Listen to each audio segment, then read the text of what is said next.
If your doctor decides that you can self-inject Tremfya, proper training is required. Tremfya is a prescription medicine used to treat adults with moderately to severely active Crohn's disease and adults with moderately to severely active ulcerative colitis. Serious allergic reactions, increased risk of infections or lower ability to fight them, and liver problems may occur. Before treatment, get checked for infections and tuberculosis. Tell your doctor if you have an infection, flu-like symptoms, or need a vaccine. Explore what's possible. Ask your doctor about Tremfya today. Call 1-800-526-7736 to learn more or visit tremfyaradio.com. If you'd like to sample the delicious food and flavors of the Mediterranean, visit Spiro's. Chris Ello here. Whether you order traditional gyro on pita or one of their kebab platters, you are not going to leave hungry when you eat at Spiro's Mediterranean cuisine. Generous portions that are as tasty as it gets. You'll find Spiro's in Coronado at Ferry Landing and in downtown La Jolla. Delicious, easygoing, and totally family-friendly. For dining, takeout, and catering options,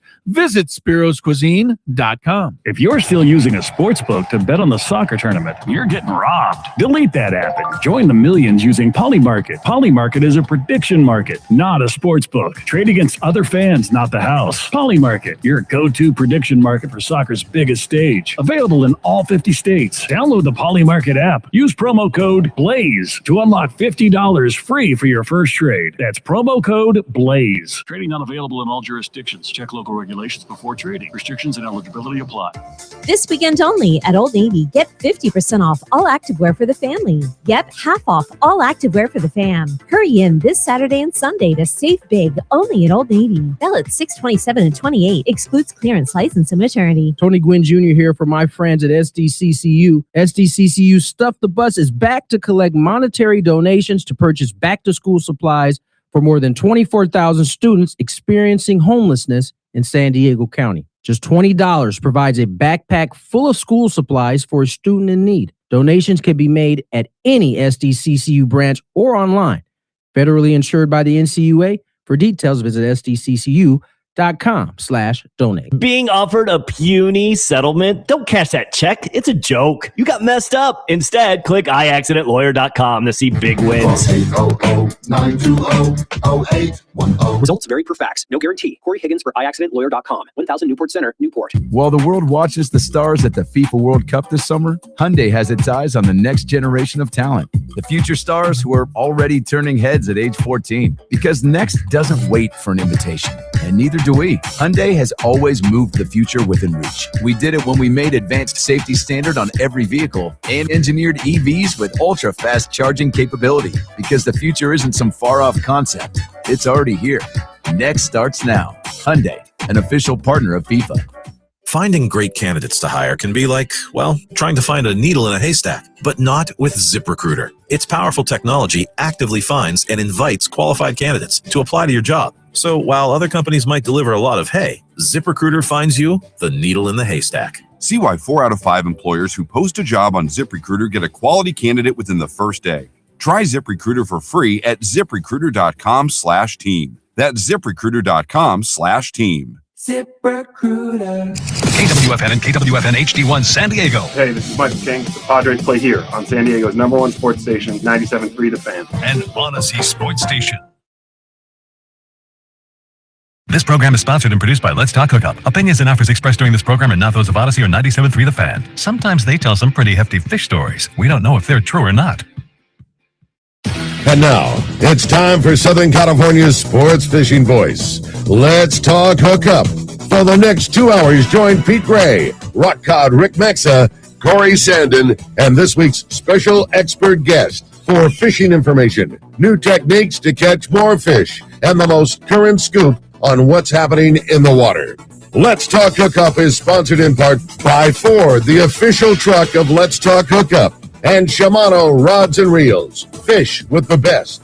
Shimano. Get ready for the fastest 2 hours on radio with the hosts of Let's Talk Hookup, Pete Gray, Rock Cod Rick Mexa, and Corey Sandin. Good morning, anglers, and welcome to Let's Talk Hookup, man. Do we have a fun show for you today? We got the boys in the studio, Captain Matt Bralla, Captain Gavin Harbor from Captain's Concepts. We're going to be talking all kinds of great fishing. Pete's still up in Montana, and we're going to have a great show today. Brandon Bono from Fisherman's Landing and Two Fish is going to be co-hosting again with us today. We're going to be having a lot of fun, talking a lot of fishing with some of the very best in the business. You stay tuned. It's going to be a great one. You're listening to Let's Talk Hookup, Southern California Sport Fishing Voice, on the Let's Talk Hookup app, Facebook and YouTube Live, and 97.3 The Fan.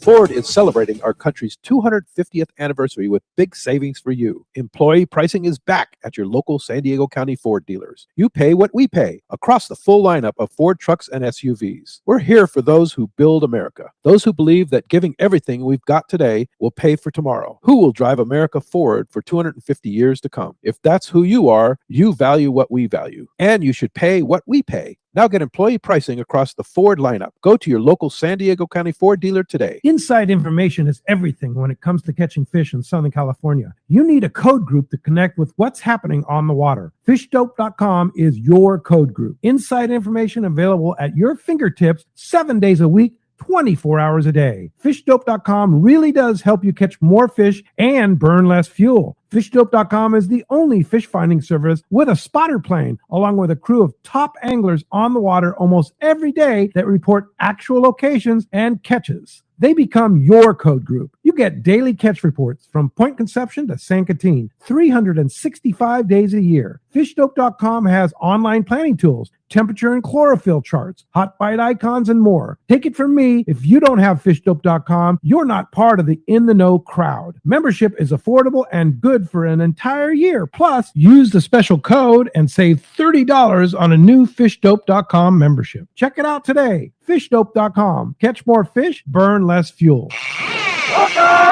Welcome back to Let's Talk Hookup. You're listening to Southern California Sport Fishing Voice. We're here atop the World Sport Fishing Headquarters with two of my favorite people. We got Gavin Harbor from the Pacific Queen and Matt Bralla from the San Diego. Gonna be a fun one today, man. Both stoked to have you guys in here. And Captain's Concepts is no longer a new concept. This is something that's gone around for a while, but I still think it was one of the best ideas that has come around in many years of it. You know, you take two guys that arguably run two of the most successful sport fishing operations in San Diego, and both of them put their heads together on, you know, watching info sites that, you know, produce some things. And, you know, I'm sure, you know, I'm speaking for both of you guys, you know, watching guys come on the boat with either not the information that's current or the wrong stuff. And both of you said, well, let's just put that out there and charge a service for guys to get the actual best info from the best guys doing it. And there was Captain's Concepts. Yeah, we got tired of watching people come out with last month's hot stuff. Yeah. And people ask us all the time, like, how are you doing it? So we just started making videos to coach people on what we're actually doing. It's such a simple but like ingenious idea, and it takes what both of you guys have been willing to do, and I'm sure is not easy. And that's, you know, you take the time almost immediately. You know, I know both of you have talked about, like, on the drive home from a trip, I've knocked out a video because this happened this day. Like, it's both current information that's you know, going to be, you know, what you're going to expect on your trip next week, and fundamentals and everything else. Yeah, we cover the fundamentals is the big one, where we could tell you what you need, but how to use it is the real big thing. When to use it, how to use it, why you're using it. And as soon as something changes, we make a video. I love it. Yeah, one of the big things I think we do that kind of separates us is we kind of like teach our people when they see something happening on the boat, like they see the fish acting a certain way, or this is happening or that's happening, is they can remember something we've talked about that might have been recently or it might have been from last year, but they could kind of read the pattern and be like, oh yeah, I remember Gavin and Matt were saying, you know, when the fish were acting like this, the boat was kind of drifting like this, to try this. And then they could use something else out of their tackle box, whether it's a lure or a technique or whatever that may be, and use it. And people do that a lot. It's such a good, it's like the guide to becoming a more advanced angler. Like whether, like you say, whether that be to recognizing that these are the conditions that are presenting themselves, so you should use that, or whatever, how to avoid being into the tangle before it starts. It's all of those things. And it's, you know, the internet is such a blessing and a curse at the same time. There's so much information out there, but it's also so unregulated. You know, somebody that that is trying to do the best, but that's not the right thing to tell a guy. Like there's just no way of discerning that other than just taking it all in. And this is just a place where you can get the info from you guys. Yeah, that's a huge thing too, where I see a lot of content online of people telling the world on what they did and how they did good on the trip, and those guys weren't even doing the best on the trip. I was driving the boat, and, I was there for that. And there was a guy who did way better than them, and he was doing something completely different. And we're talking about the guy who had the most fish at the end of the day. Yeah. Like Matt was talking about, if you a lot of people's content that you'll see online that are kind of doing similar to what we do as a passenger is just kind of like what they saw through their perspective, one person that worked that one day, which is great, that works, but like when you're getting it from guys like Matt and I who are out on the boat 7 days a week, you know what I mean, looking at 20 to 30 people fishing, you're getting a whole nother perspective on everything. The other thing, and I know you both have mentioned it before, and something that's both unique to the Pacific Queen and to the San Diego is you carry some of the most savvy passengers also. And Captain's Concepts is so much more than just, your two brainchild. Like it's a collection of everybody, some of the best guys fish with you, and you get to be like, man, dude, that guy was crushing him doing this. And next thing you know, there's a video that afternoon, like, hey, this is what was working this day. Yeah, exactly. Same thing. A lot of the stuff that I've figured out or that I've got on the boat, has been from watching somebody do it on the boat, and figuring out what they were doing, how they were doing it, and then passing that info along as well. Same thing. That's cool. So tell us what has been going on. We've got a very unique start to this season. Things on the bluefin side started so early, and it was like, oh my gosh, how are we going to keep up with this? And then we've had some weather lulls and some bait lulls, and then fish biting again, and then great yellowtail kelping. Like, what's been going on? What's been going on lately, Gavin, for you guys on the Queen? So for offshore, for us, for like 2 and 3 day trips right now, it's definitely tough. It's just I feel like we're kind of in an in-between right now. Yeah. I feel like with this like warmer water and this kind of pattern that we have going on, I think we might be kind of in between bluefin fishing and in between probably I'm assuming, and I think we're going to get a lot of good, really, really good offshore fishing this year. I bet you Dorado, yellowfin.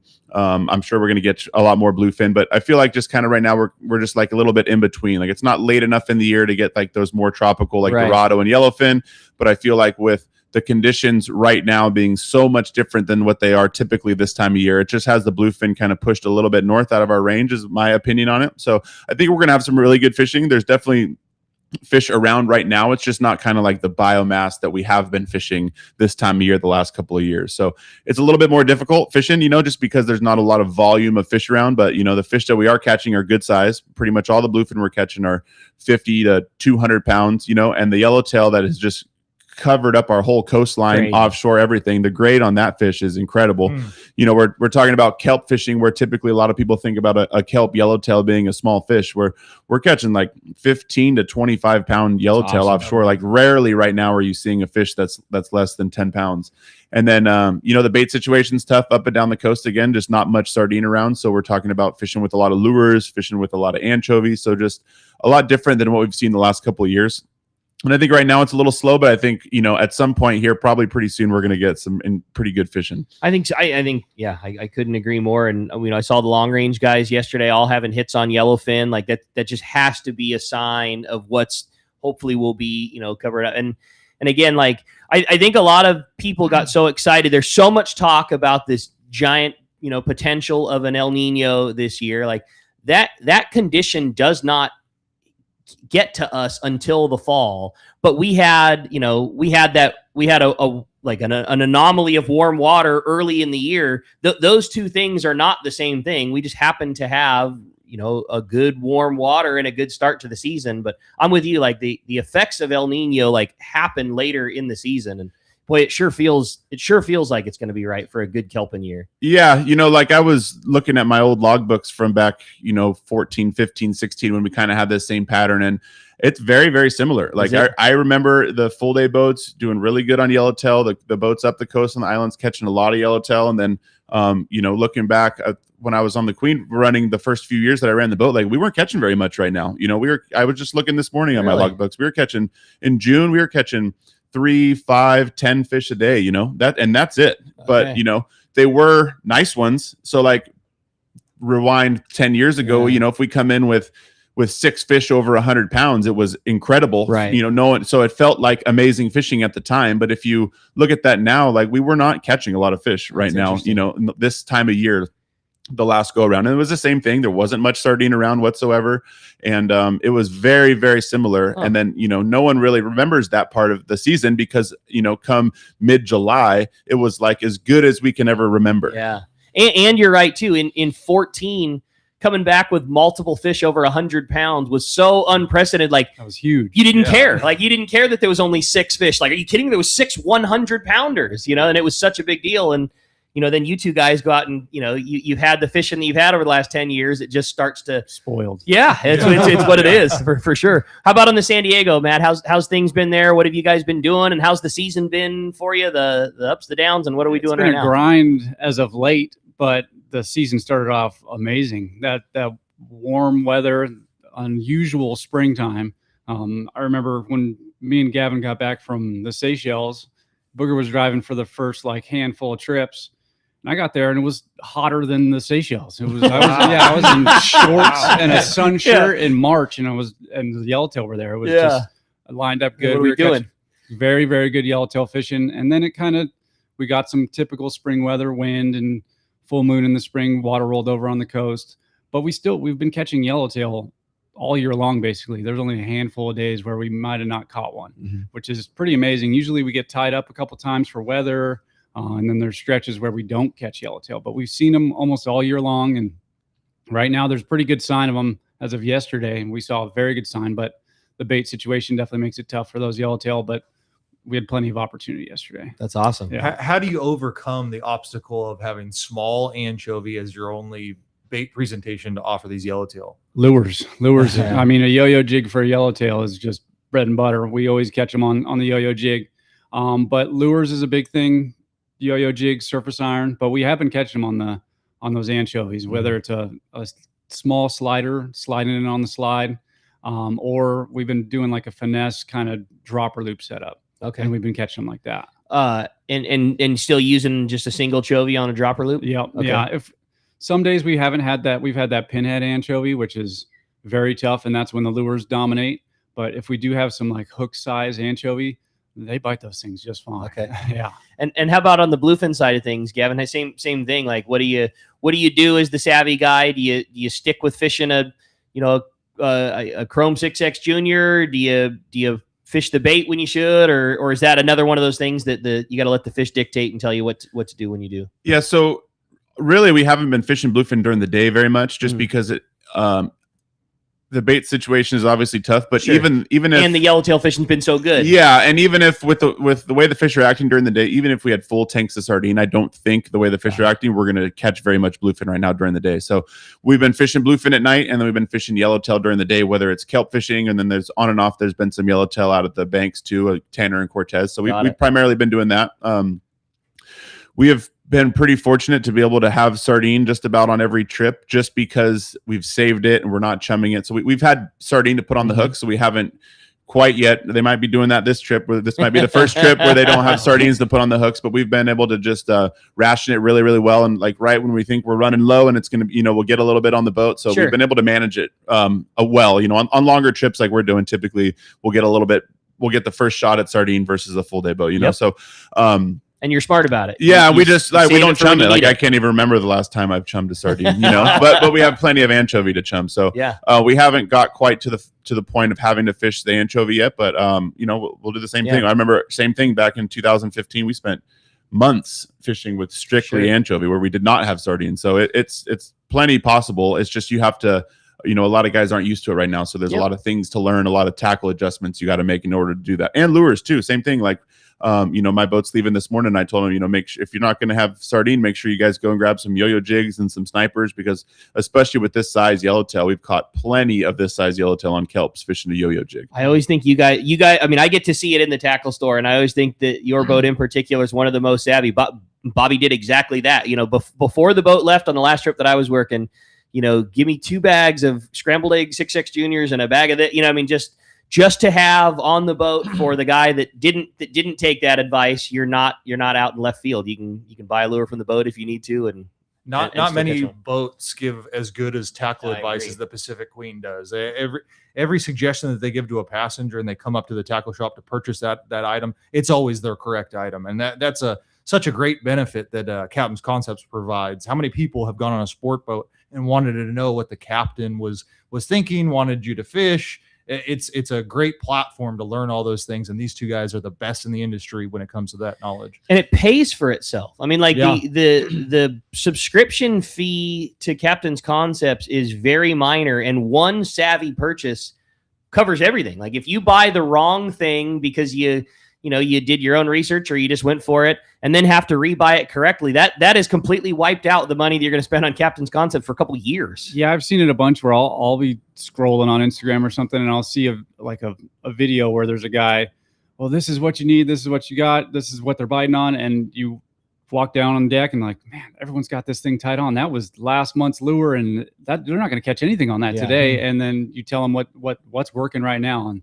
you don't have to buy the tackle that's not working anymore. Yeah, and like a helpful thing for us too is like we're not promoting any products too, you know. So like you will see a lot of those guys online who are they're promoting a product. They're getting paid to say that this works well. And we have had plenty of people offer us that to me and Matt. And that's one thing that we will always stand by is we don't push any products whatsoever. You know, like we just tell you what works the best because we like using we like using all different brands. We like using all different everything, you know, so there's no one size fits all for tackle, whether it's terminal tackle, rods, reels, lures. There just isn't. You know, you need different stuff for different things. I try everything too. Yeah, So. and we try all sorts of stuff, and we see people on the boat that have all sorts of different stuff. So any bit of advice that we're giving people on whether it's tackle that to use or to buy, none of it we're seeing any we're not pushing a product. Yeah. We're just telling you what works the best because we want you to come on our boat and be the best at fishing. I love that. Yeah. You're part of the users. Like the users that's what they're paying for, and you're protecting their investment by not pushing something else that somebody's paying you to say, hey, say this lure works the best, we'll give you X amount of money and free product. It's just not what Captain's Concept's about. Yeah, I hate that stuff. Yeah, that's awesome. Well, now, so I couldn't recommend it enough. I think it's the best information sources out there. How does somebody take advantage of? Somebody here is like, oh yeah, this is 100% what I want to do. I got a 3-day trip coming up. I want to be in the know. I want to get every tip I can about fishing small bait or fishing with a slider or how they are doing it. How does somebody take Captain's Concepts in? The easiest way is just Google Captain's Concepts and it'll take you directly to our Patreon. And that's the platform that we use to show our videos and respond to our people, our subscribers, which is really nice because through that platform, they can message us and ask us questions. We get a lot of guys that we're going on a 3-day trip. Gavin, what rods do I need? I have this. Should I leave this at home? And that's a lot of what we deal with is I'm going right now. What do I need? Yeah. Yeah. And then, like we said, we post all of our videos on there. So if you were to sign up today, we have, I don't know how many videos we have. Well over 200. Yeah, well over 200. Yeah, well over 200 now. So it's not just, what's important isn't just the last couple that we have talked about. We get guys that are like, man, when instead of just sitting on the couch scrolling Instagram, like I could just absorb all this information, and that's years worth. And that's super helpful too. There's a search bar so you can say, hey, I need to learn how to tie this knot. I want to know how Matt ties this perfection loop, and you could just type that in, and then you'll have a video of Matt doing that. We also will take suggestions if you're like, hey, can you guys make a video of talking about this? And then we can do that. You could comment on the video. So we'll get our people talking to each other like, hey, I was on the boat last week. I did this, or hey, this also worked for me when I was on the boat last week.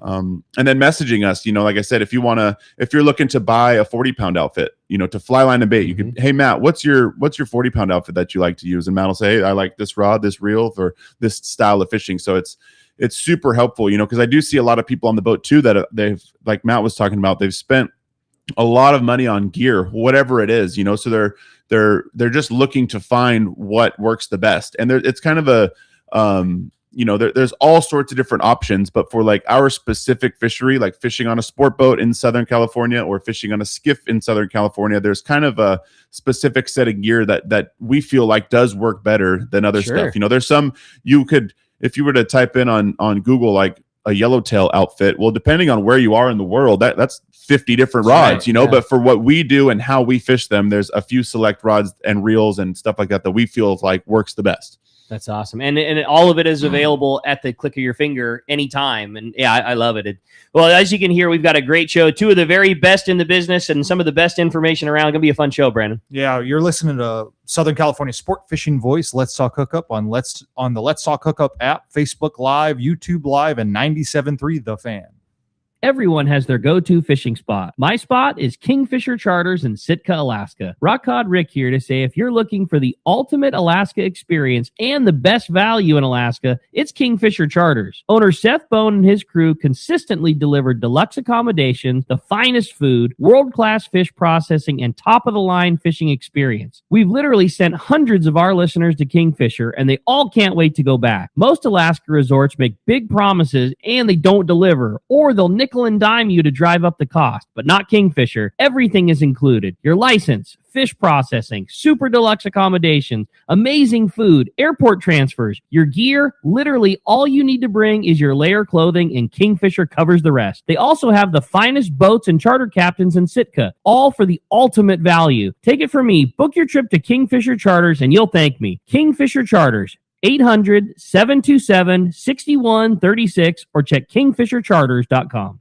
This is Captain Tim Ekstrom from the long-range vessel Royal Star. With my partners Randy Toussaint and Brian Sims, we have set the bar for the long-range fishing experience. Spring 8-day, summer 5-day, or fly-down, fly-back 11-day winter trip, we deliver the highest quality long-range voyage you will find. From our premium RSW fish storage to our top-of-the-line chefs and crew, Royal Star distinguishes itself from all others. Want to grab a spot on the Royal Star? Check us out at royalstarsportfishing.com or call Tracy at 619-224-4764. A top fleet and superb fishing is what Seaforth Sport Fishing in Mission Bay is all about. With free parking and fully stocked tackle shop, it's no wonder Seaforth Sport Fishing is a favorite among anglers. Come aboard top boats like the Aztec, Cortez, Endeavor, Apollo, Outer Limit, Elgato Dos, Pride, Tribute Pacifica, Pacific Voyager, and the Voyager. Plus, the new Seaforth, Sea-Watch, and San Diego offer the finest half and full day trips available. Seaforth Sport Fishing. For charters or regular open party schedule, check seaforthlanding.com. Run by fishermen for fishermen in Mission Bay. For local or long-range fishing, we have you covered. Hi, this is Doug Kern from Fisherman's Landing Tackle, the saltwater tackle professionals. Being a part of the San Diego Sport Fishing Landing gives us a distinct advantage when it comes to getting you on the latest and hottest tackle for your trip. Our expert staff knows exactly what you need for your long-range or local trip, and we will not sell you something you don't need.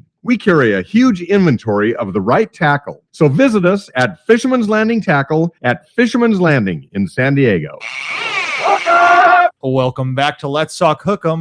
We're having a great show this morning, talking to Matt Bralla and Gavin Harbor of Captain's Concepts. We're sitting here chatting, and I wanted to mention that one lucky caller or texter today is going to win a prize pack from Two Fish Jigs. Dude, we got 2/3 of the Two Fish Jigs company in the house this morning. Well, somebody is going to score our best giveaway package yet. Probably $300 retail value of Two Fish Jigs.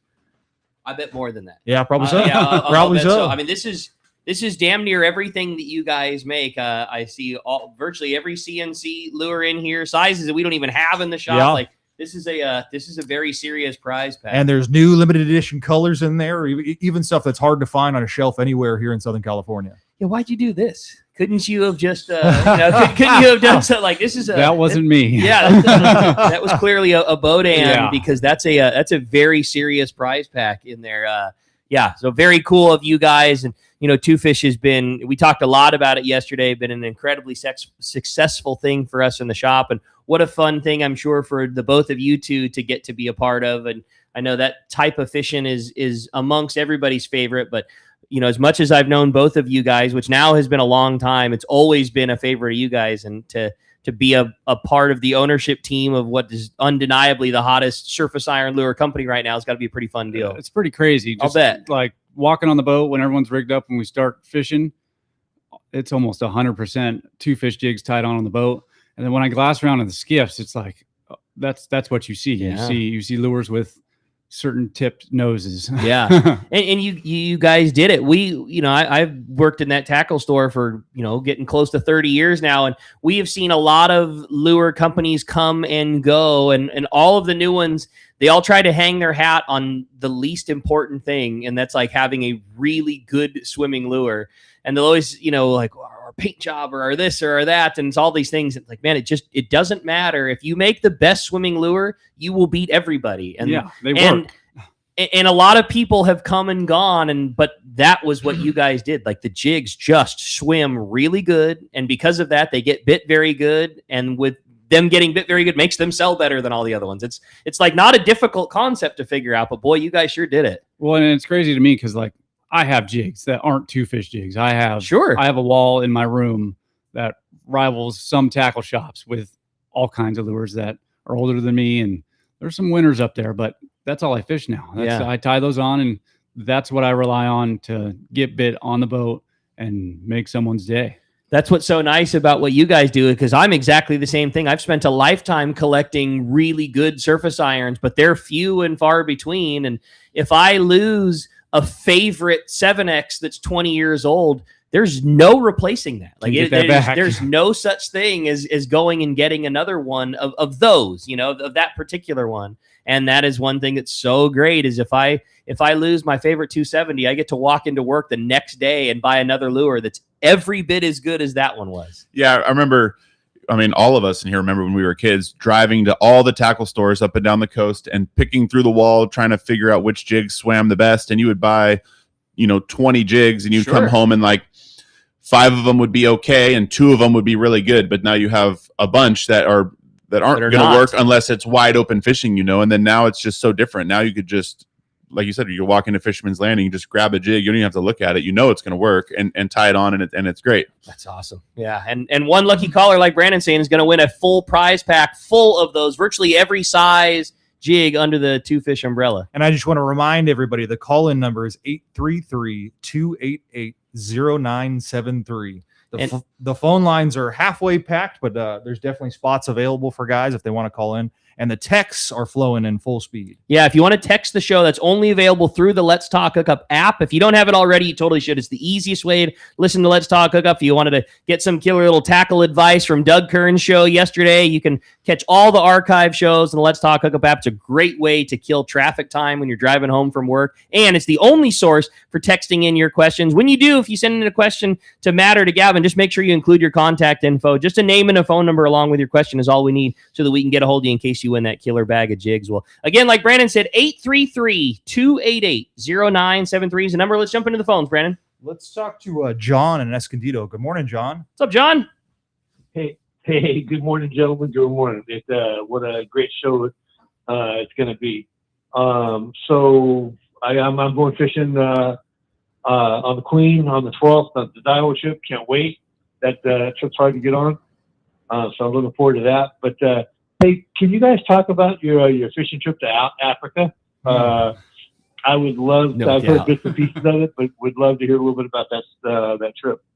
Yeah, so we, for those of you that don't know, Matt, myself, Bodan, and a couple of other guys, we did it was an 8-day trip into the Seychelles, which is like east of Africa, a little bit north of Madagascar. And basically, Matt and I did some research for a while. We wanted to find the best place that we could find in the world to catch fish, like on knife jigs and on poppers and stuff like that. And pretty sure we found it. Definitely found it. Looks like you did it. Yeah, I'm pretty sure we found it. So what a trip. Yeah, it was incredible. It was as good, if not better, than you can imagine, which is like when you're going fishing, you obviously always have high expectations. Yeah. So like, I think I could speak for all of us saying our expectations were exceeded massively. Yeah. We caught probably 40 or 50 different species of fish. Wow, cool. Yeah, probably 90% none of us had ever seen or caught before, a lot of fishing like the speed jig. So it was cool to take like our take, because the speed jigging stuff is relatively new to us, and then do it somewhere else,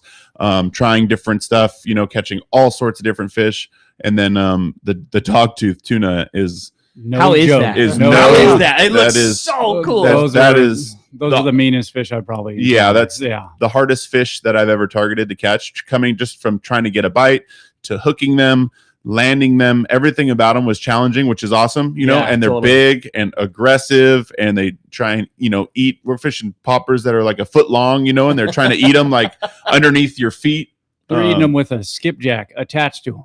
Yeah. You cast a popper out, hook a skipjack, and they're trying to take it away from 1 foot long popper, and then a 10-pound skipjack eats it, and then something comes and grabs that. Trying to eat the whole thing. Yeah. Yeah. No, they ate it. That's cool. They ate it. No trying. Yeah. I watched Matt.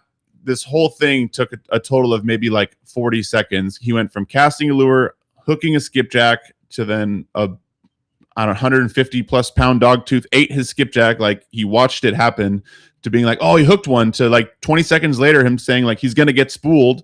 I went to grab the captain, and by the time I came back up, like everything was gone. Yeah.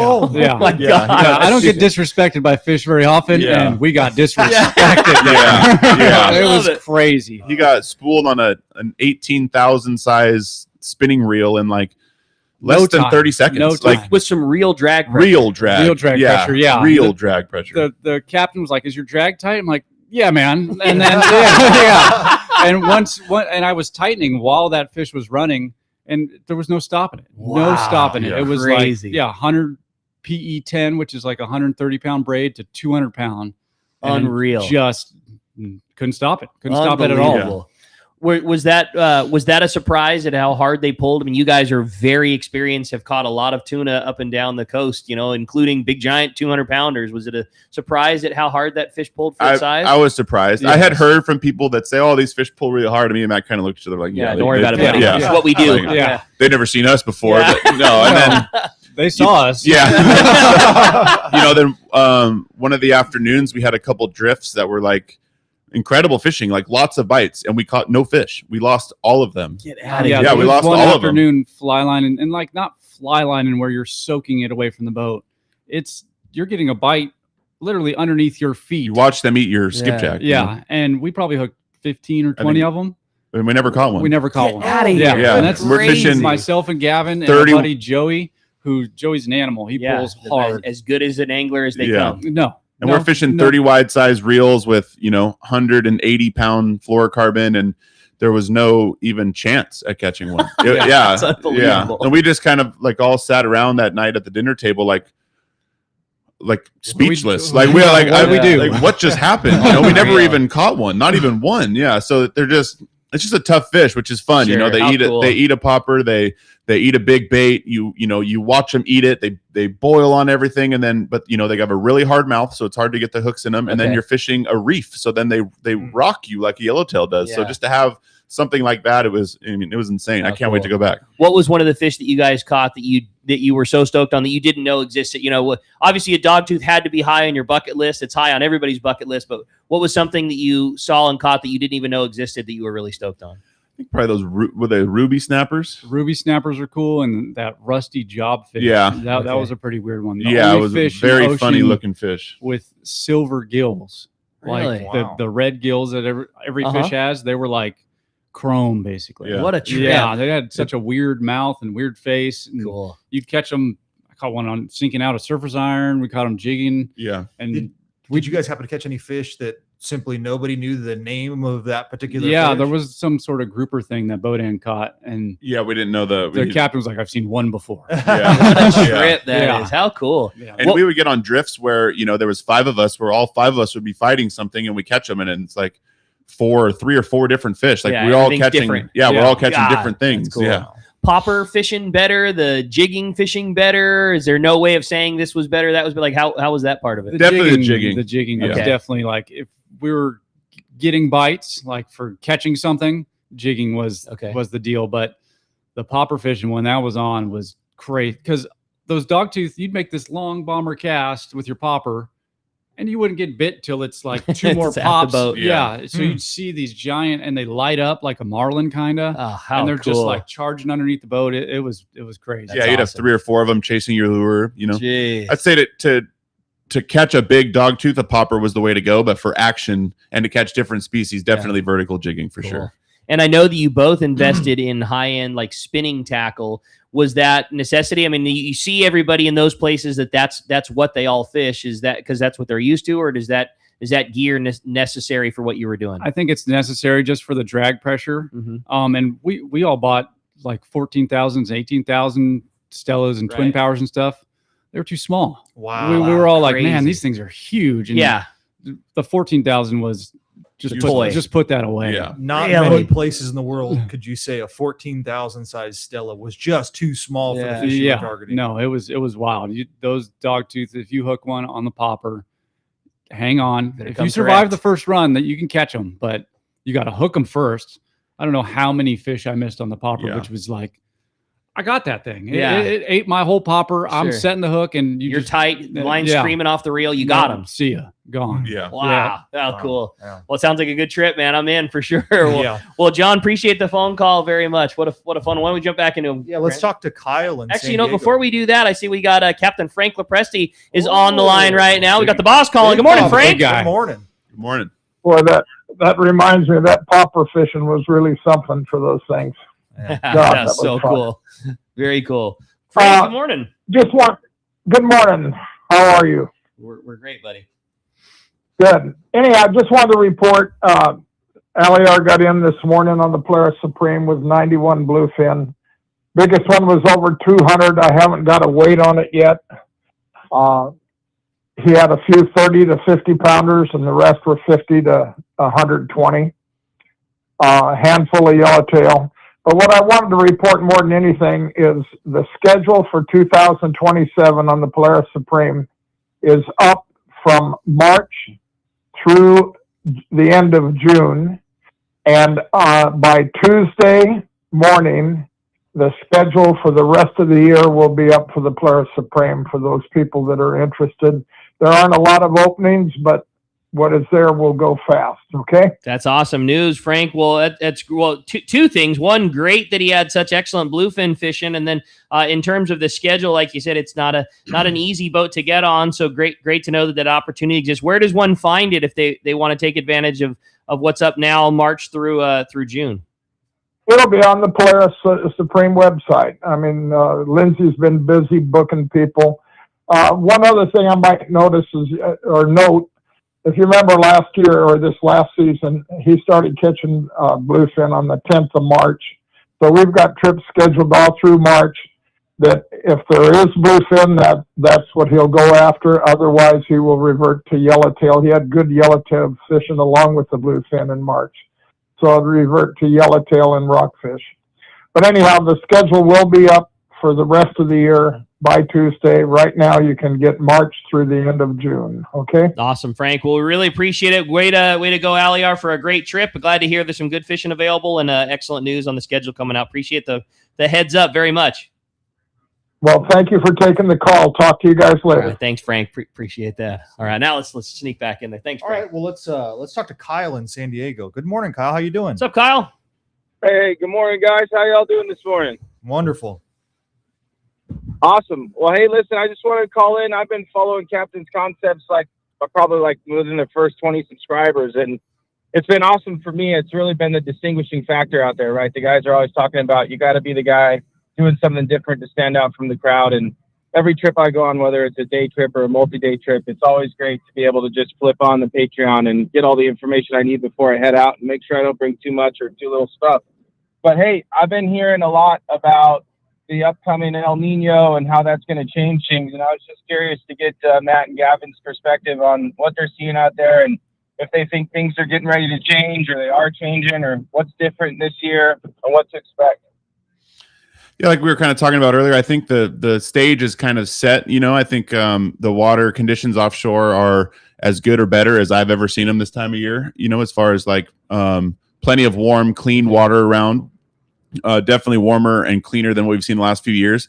So I think the stage is definitely set. I think we're going to have one of those years. If you look back at the last El Nino cycle, I think what we have right now is extremely similar. All the little signs, there's lots of yellowtail up and down the whole Mexican coast, the islands, Clemente, Catalina, Channel Islands, everywhere where a yellowtail should be. It seems like there kind of is right now, which was very similar to the last El Nino, just a lot of yellowtail around. And, very similar for us, kind of on the other side of things, is where fishing in June was kind of tough. That we just it's a little bit tough right now for the offshore scene. There's some fish around, and you get some opportunities at them for sure, but it's just not wide open fishing right now, which is exactly what we saw the last go around. Same thing. So, if the pattern holds as the last one, I think, coming within the next few weeks, I think we're going to start seeing probably some more yellowfin and Dorado and warmer water fish as well. So I think the stage is set. It's just a little bit early. Like Rick was saying earlier, a typical El Nino cycle we don't start seeing the effects of that in the spring or the early summer. It's more of like a midsummer, fall, kind of into the winter almost type of setup, so I think we're seeing the early sides of it, but I think the real stuff is going to be coming soon. I can't wait. I just, and like you said, the yellowtail fishing is so good. We talked about that yesterday too. Like we've been so fortunate to have such good tuna fishing the last couple of years that it's hard not to see wide open bluefin on the Queen and think, oh, it's slow. The yellowtail fishing is incredible right now, and the grade, and the size of the fish. Yeah, it's awesome. I mean, they're not 3-pounders on kelps. I mean, the beginning of the year was wild for my boat, at least. The grade on that fish was, most of it was like 25 to 28 pounders. Crazy. With multiple 30+ pounders. And not like what most people call a 25 pounder. No, and actually, exactly. Yeah, these are legit real 25 pounders. Yeah, they were big. There was one day where I drove the boat and we caught 156, and they were all that big. And crazy. there was a couple that were 35 pounders, handful of 35 pounders, but all of them were 22 to 28 pounders. I love it. And it was crazy. Yeah, that's awesome. Well, as you guys can hear, we're having a great show this morning. You're listening to Southern California Sport Fishing Voice. Let's Talk Hookup on the Let's Talk Hookup app, Facebook Live, YouTube Live, and 97.3 The Fan. One rod has set the standard for serious saltwater anglers worldwide, and that's CalStar. From the rugged dependability of the West Coast series, the lightweight strength of the Graphiter, or the performance of the GG series, all CalStar rods are handmade right here in Southern California of the finest materials and craftsmanship. Check out the new CalStar models now available, as well as upgrades to the classic rods that you know and love. If you want your tackle to be state-of-the-art tools to get the job done right, it's CalStar at fine tackle dealers. Every boater wants reliability and peace of mind on the water, and that's exactly what Towboat US San Diego provides. As part of the largest on-water towing fleet in the nation, Towboat US San Diego is ready to respond when you need them, 7 days a week, 24 hours a day. As a member, you get free towing, free fuel delivery, free jump starts, and many more service on any boat you own, borrow, or rent. Summer is here, and the Towboat US San Diego fleet is geared up and ready to help when you need them. Becoming a member is easy and affordable. Sign up now at towboatussandiego.com. Let's face it, when you are out on the water, things happen fast, and Towboat US San Diego can help you get home safe. Their fleet of boats and professional captains are standing by, ready to lend you a hand. Membership is inexpensive, and it's certainly a must-have for everyone. Become a member today. Check towboatussandiego.com for details. Towboat US San Diego, your friend on the water. Hi, this is Captain Ray Lopez, owner-operator of the American Angler. I've spent more than half my life aboard the American Angler along with my partners Brian and Lori, developing a team that's as good as it gets.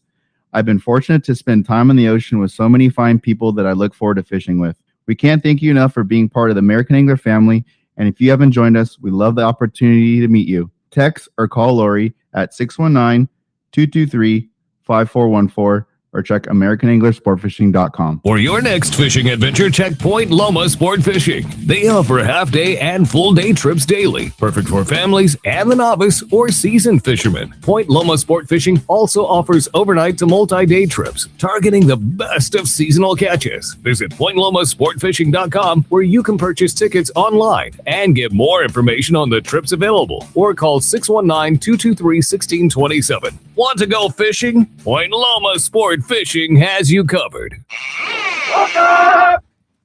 Welcome back to Let's Talk Hookup. We're sitting here chatting with the boys from Captain's Concepts. We got Matt Bralla and Gavin Harbor of Captain's Concepts, and we're having a great time. Yeah, you're not lying, buddy. Good fishing to talk about, having a lot of fun, really good information. And speaking of good fishing, it's time to find out what's going on the water. It's time for the Catch Report, which is sponsored by Terrafin. Sea surface temperature charts. Focus your fishing on the most productive areas by using Terrafin. Sea surface temperature, chlorophyll, currents, and more. With Terrafin Mobile, you can also access your charts on your phone or any mobile device. Check Terrafin.com for more information. We're going to start it off up at Dana War Sport Fishing. We got Captain Brian Woolley's on the line. What's up, Woolley?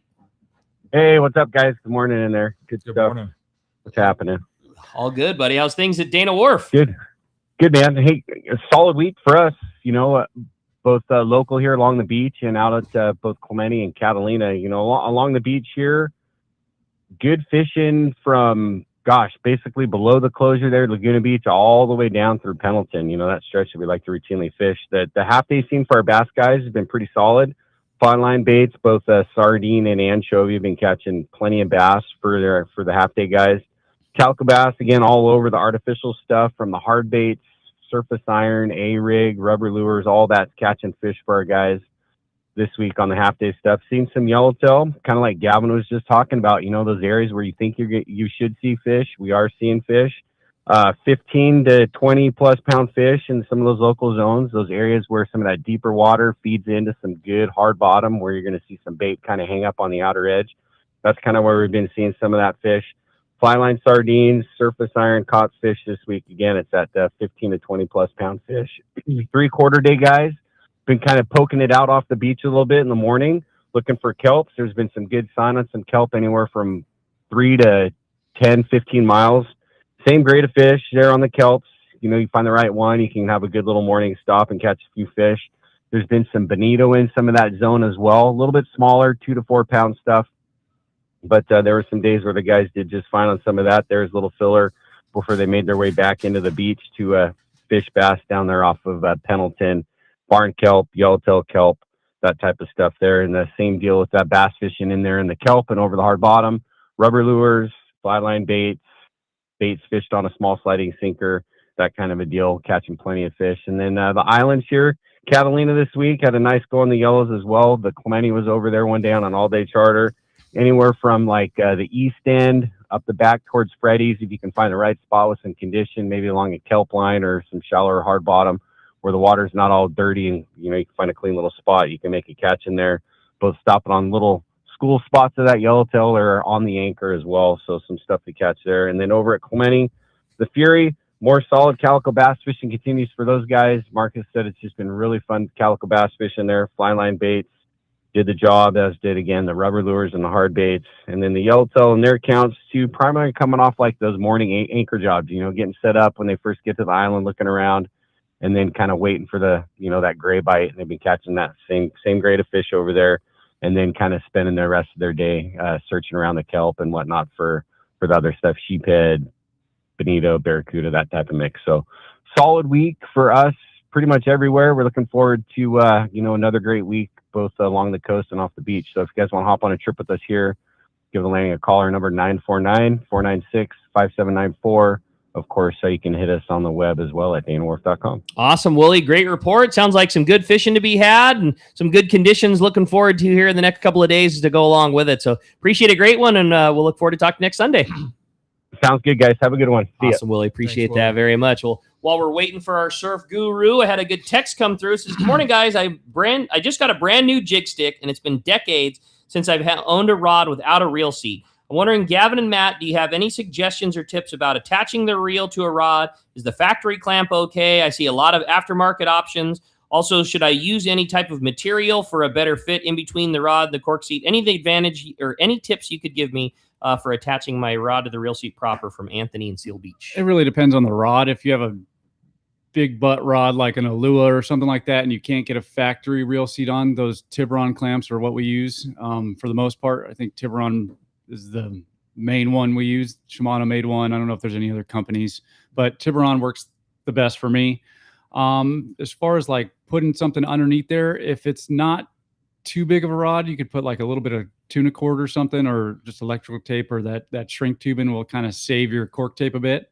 But those Tiburon clamps, if your rod's too big, but if you can get the factory one over, if it's like a Trinidad 20, that's pretty good clamp system. I do that on the skinnier butt rods. Perfect. I was going to say the only thing I would add to that is like the opposite side. If the rod is too skinny, that's when you want to, when you potentially want to do exactly like you were saying, add some tuna cord to it. Like you want to increase some diameter so you're not bottoming out your studs. Like you want more grab. You need something to grab on. And also, there's no perfect placement for a reel that's going to be universally right for everybody. But a thing that we've always done in the tackle shop, we like to put our elbow at the butt cap and kind of lay your forearm and thumb onto the blank, and wherever that thumb meets, typically that seems to be the right spot to apply the reel onto your rod. Yeah, as a general for me, like I that's exactly where I want my reel. If I'm fly lining a sardine, and if I'm surface iron casting, I'll usually push it forward an inch or two from there. Just do the same yeah, thing. like everybody's a little bit different, but yeah, that's a pretty decent general rule. It's always a good starting point, at least. Totally. And then when you're fishing, you can. It's obviously easy to adjust. But Yeah, if you're looking for a spot, that's your starting point, and then you can kind of adjust from there. The other thing I would say is like, and this is terrible radio, but like you want to make sure that your reel is clamped onto that rod tight so that you're not twisting and turning. I can't imagine what the two of you have both dealt with in terms of reels walking away every day. Yes, every day. Every day. Can I get a flathead? Yeah.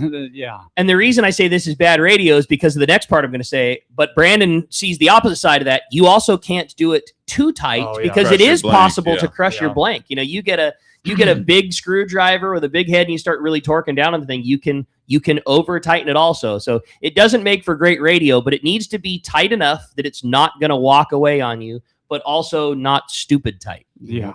But anyways, Anthony, I hope that helps, and best of luck with the new rod. If you got any questions, just come see Brandon, man. That's what I would do. Yeah. If I got any questions on that, I'll throw it on there for you. especially when it comes to that. I always can go to consult Brandon first. Hey, we're going to continue on with our catch report. We got the man, the surf guru, Gundy Gunderson, is on the line. What's up, Gundy? Hey, how's it going, guys? Doing great, buddy. Good morning. Well, let's put it this way. It took like 12 phone calls to get 3 surf reports. Big swell and maybe not the nicest beach conditions a couple of days. Probably didn't make for the best surf fishing info, I would guess.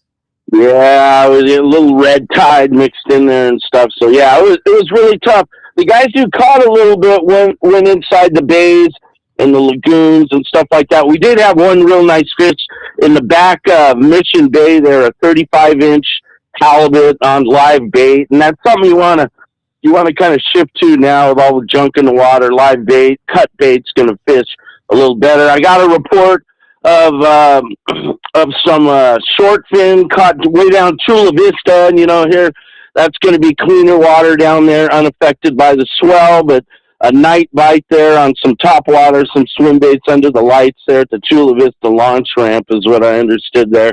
And so, not much. There was a few halibut caught on some cleaner patches of beach like San Diego beaches. So it's really localized now. So you got to go down there and you got to look at it, and you got to find those patches of cleaner water. But with the weather, I think we're finally done with these breezes and stuff, and I think we're gonna straighten out pretty quick here. So, that's all I can say. Keep the hook sharp and be ready. We'll take that. Sometimes you got to roll with the punches, Gundy. Well, a good report as always, and like I say, we'll just look forward to next week and smaller swell and clean water and better fishing. Yeah, just a word about that swell. You got to take that seriously. You know what I mean? Some of those people who got swept out to sea weren't really even close to the surf line. There was some rogue waves that came in and sweeping people out of the parking lots and stuff. So it's not anything to mess with. So you just got to back off, wait till that swell goes, and then fish afterwards. Yep, well said. All right, Gundy. Well, a great report as always, brother. We sure appreciate it, and we'll look forward to talking to you next week. Have a good week, guys. All right. Good show. Yeah, appreciate that very much. That's going to wrap up our catch report today. Again, sponsored in part by the Let's Talk Hookup. The hottest baits in the surf for sure are those brand new premium dried lugworms. They're the same thing as using a live lugworm that you've used before, only slow freeze dried to retain color. There's no mess, no going bad. That's just a great bait for fishing the beach, the bay, or the pier. You'll find them at fine tackle stores like Dana Landing, Seaforth Landing, Hogan's, Dana Wharf Sport Fishing, and more. Or you can purchase online at surffishtackle.com is how you make that happen. And how nice to not have to go digging up baits before fishing. No doubt, ready to go out of the bag. What a great product. So before we jump into the next break there, we don't have a ton of time, but I wanted to refer back to Anthony's question about a jig rod. And I know that you guys being the Captain's Concept, we talked about a little bit, and I know surface iron fishing both being near and dear to both of your hearts. What's the surface iron rod that's tied on the deck of the Queen and on the San Diego for the two of you guys right now?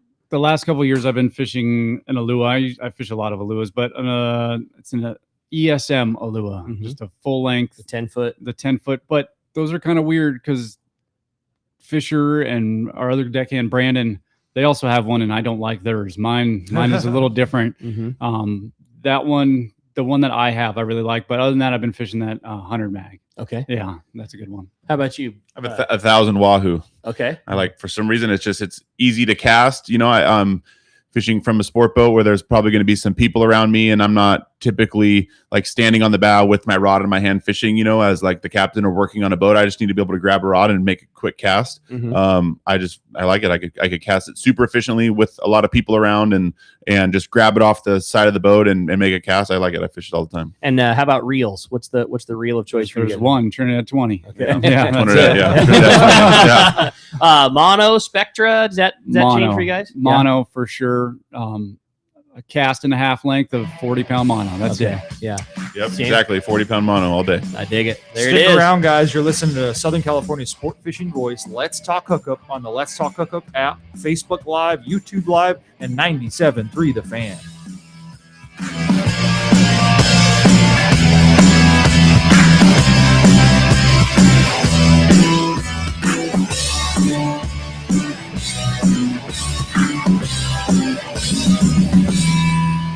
Baker Marine knows you need a pair of stabilized binoculars, and Fujinon just made the deal even sweeter with an additional $200 savings on their amazing bundle deal. Here's what's included: Fujinon Techno-Stabby TSX 1440 binoculars, Pelican vault case with custom laser cut foam insert, plus the Fujinon polarized filters, a $1,704 retail value for just $1299.99. You save over $400. This is the best deal ever on these amazing binoculars. The Fujinon Techno-Stabby TSX 1440 delivers rock steady vision, and now protect your investment with the custom Pelican case and the polarized filters that help you find more on the water. This special bundle is available at Baker Marine on Shelter Island for a limited time only. Stop by their store on Shelter Island in San Diego and take advantage on this never before seen bundle pricing on the Fujinon TSX 1440 binoculars, a savings of over $400. Learn more at bakermarine.com. This is Jeff Mariani from Casa de Cedros. I'd like to personally invite you to experience Cedros Island the way it is meant to be experienced.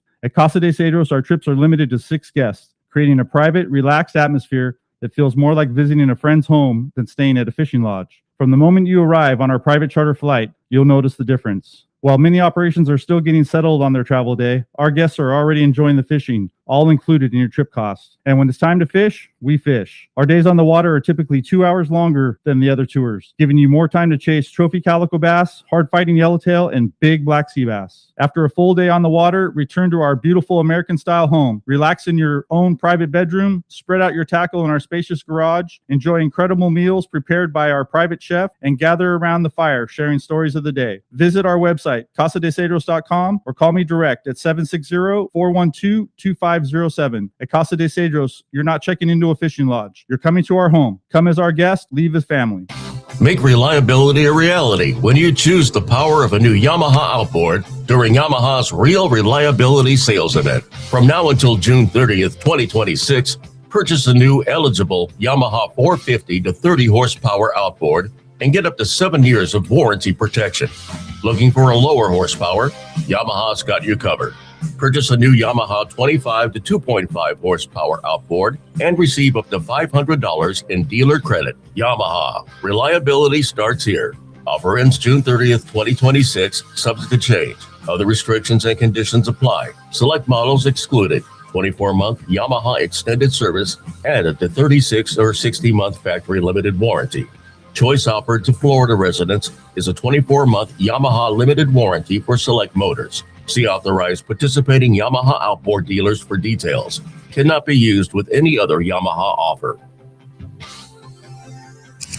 KWFN and KWFN HD1 San Diego. Hey, it's Chris Sello. You want a difference of opinion? We'll have that for you. Join Tony Gwynn Jr. and myself weekdays from 2 to 6 on 97.3 The Fan. And Odyssey Sports Station. This program is sponsored and produced by Let's Talk Hookup. Opinions and offers expressed during this program are not those of Odyssey or 97.3 The Fan. Sometimes they tell some pretty hefty fish stories. We don't know if they're true or not. And now it's time for more of Southern California's sports fishing voice. Let's talk hookup. This portion of the show is sponsored in part by Ford, the official truck of Let's Talk Hookup. Shimano Rods and Reels.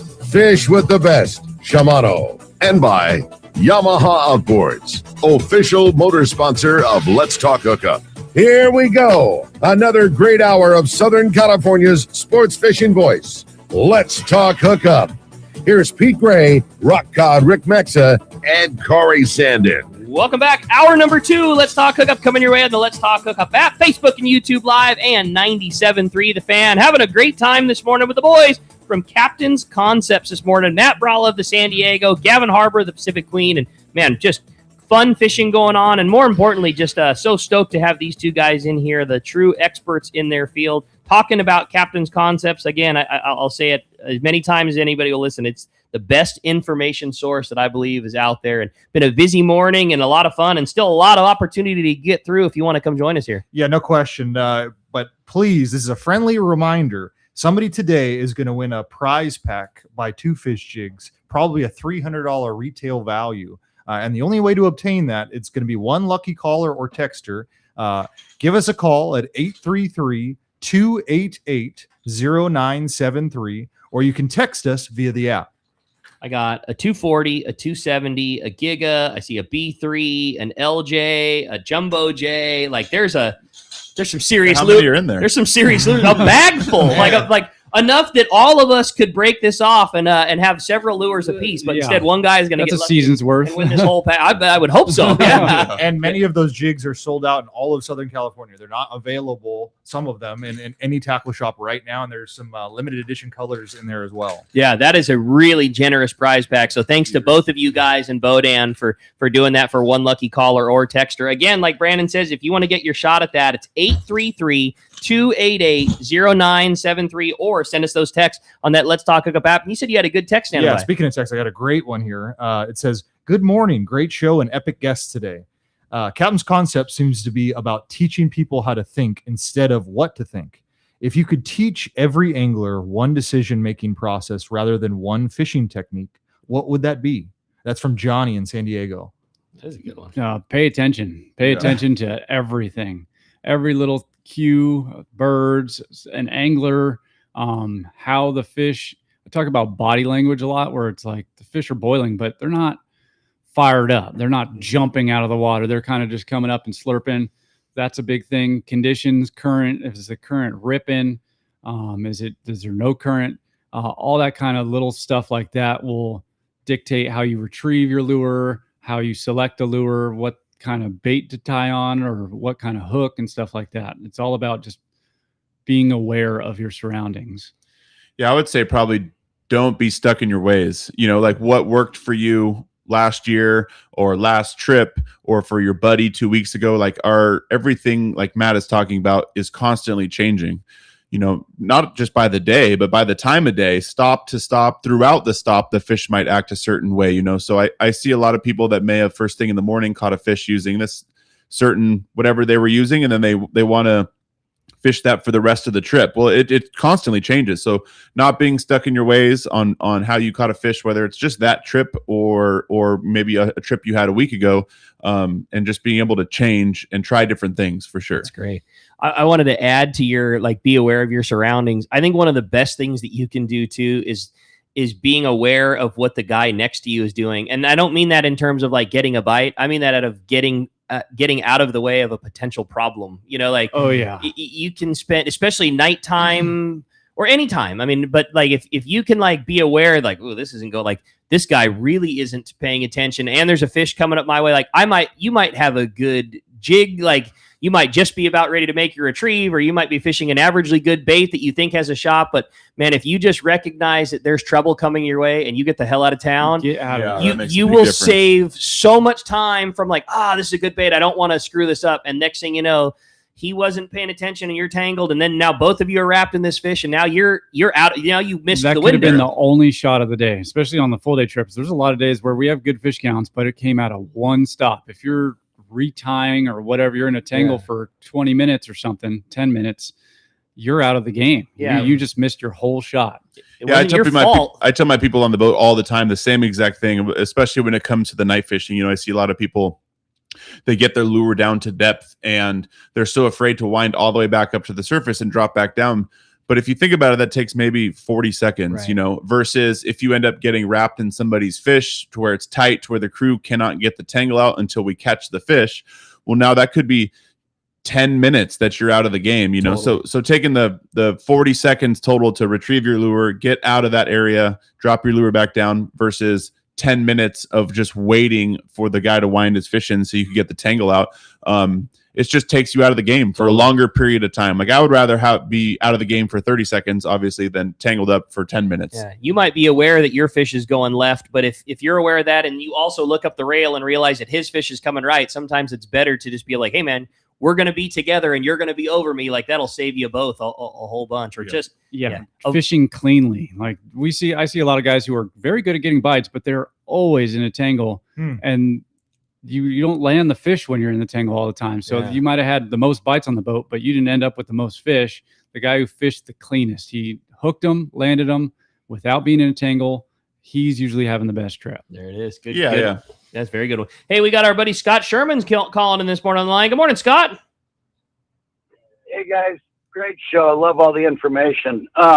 Quick question, you know, as a boat owner and private guy, you're talking about conditions. The hardest thing for me to figure out is current.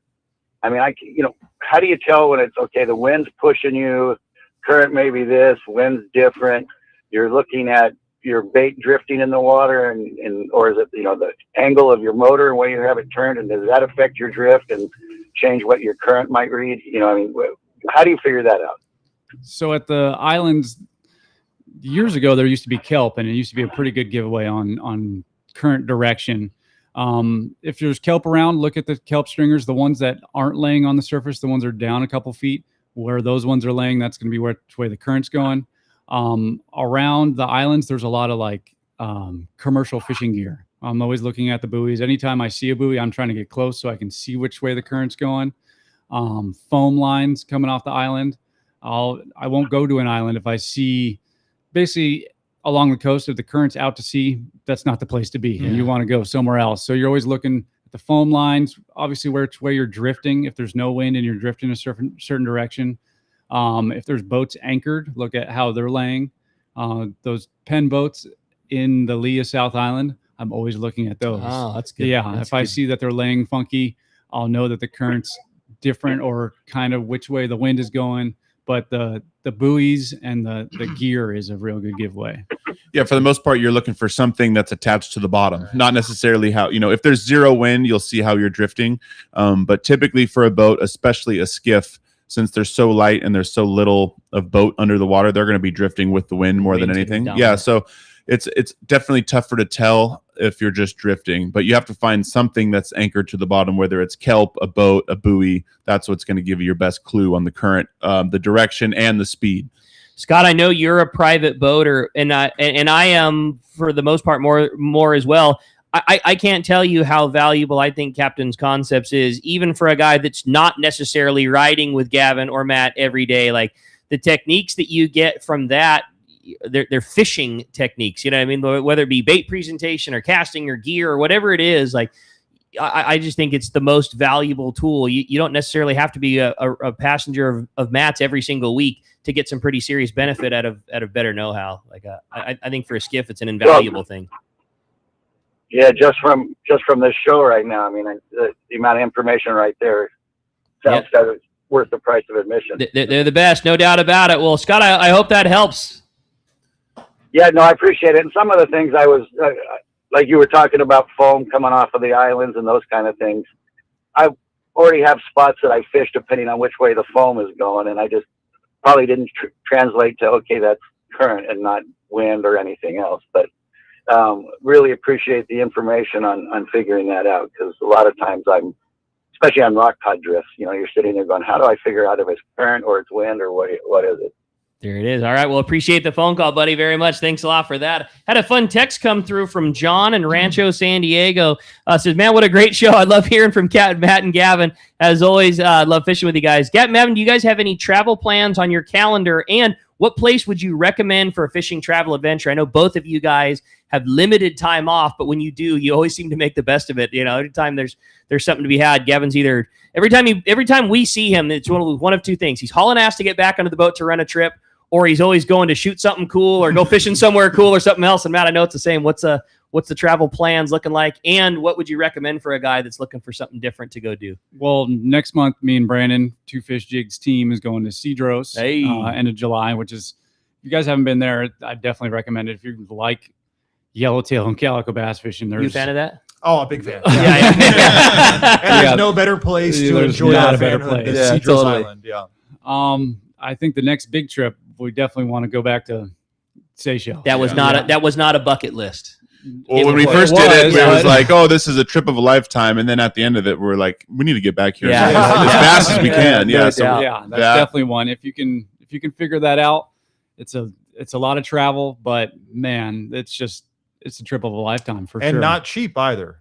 No, definitely not the cheapest. Yeah. Yeah, if you can afford it. Yeah. It's an investment for sure. Like the whole trip was about 2 weeks long or something. But you have to buy your tackle, which is a lot different than the tackle you fish here. But if you like catching fish that you've never caught before, and you like speed jigging and you like popper fishing, I think that's probably the best world's place. best I think it's and then from his perspective too, our fishing guide or our captain, who has fished all over the Indian Ocean and basically the opposite of where we fished, and he's similar to Matt and I when we were talking to him, where he's fished all over the place, and he also was like, no, this is it. This is the one. This is the one. Yeah. Been everywhere. This is it. Yeah. That's cool. What was travel like to get there? What did you guys have to do?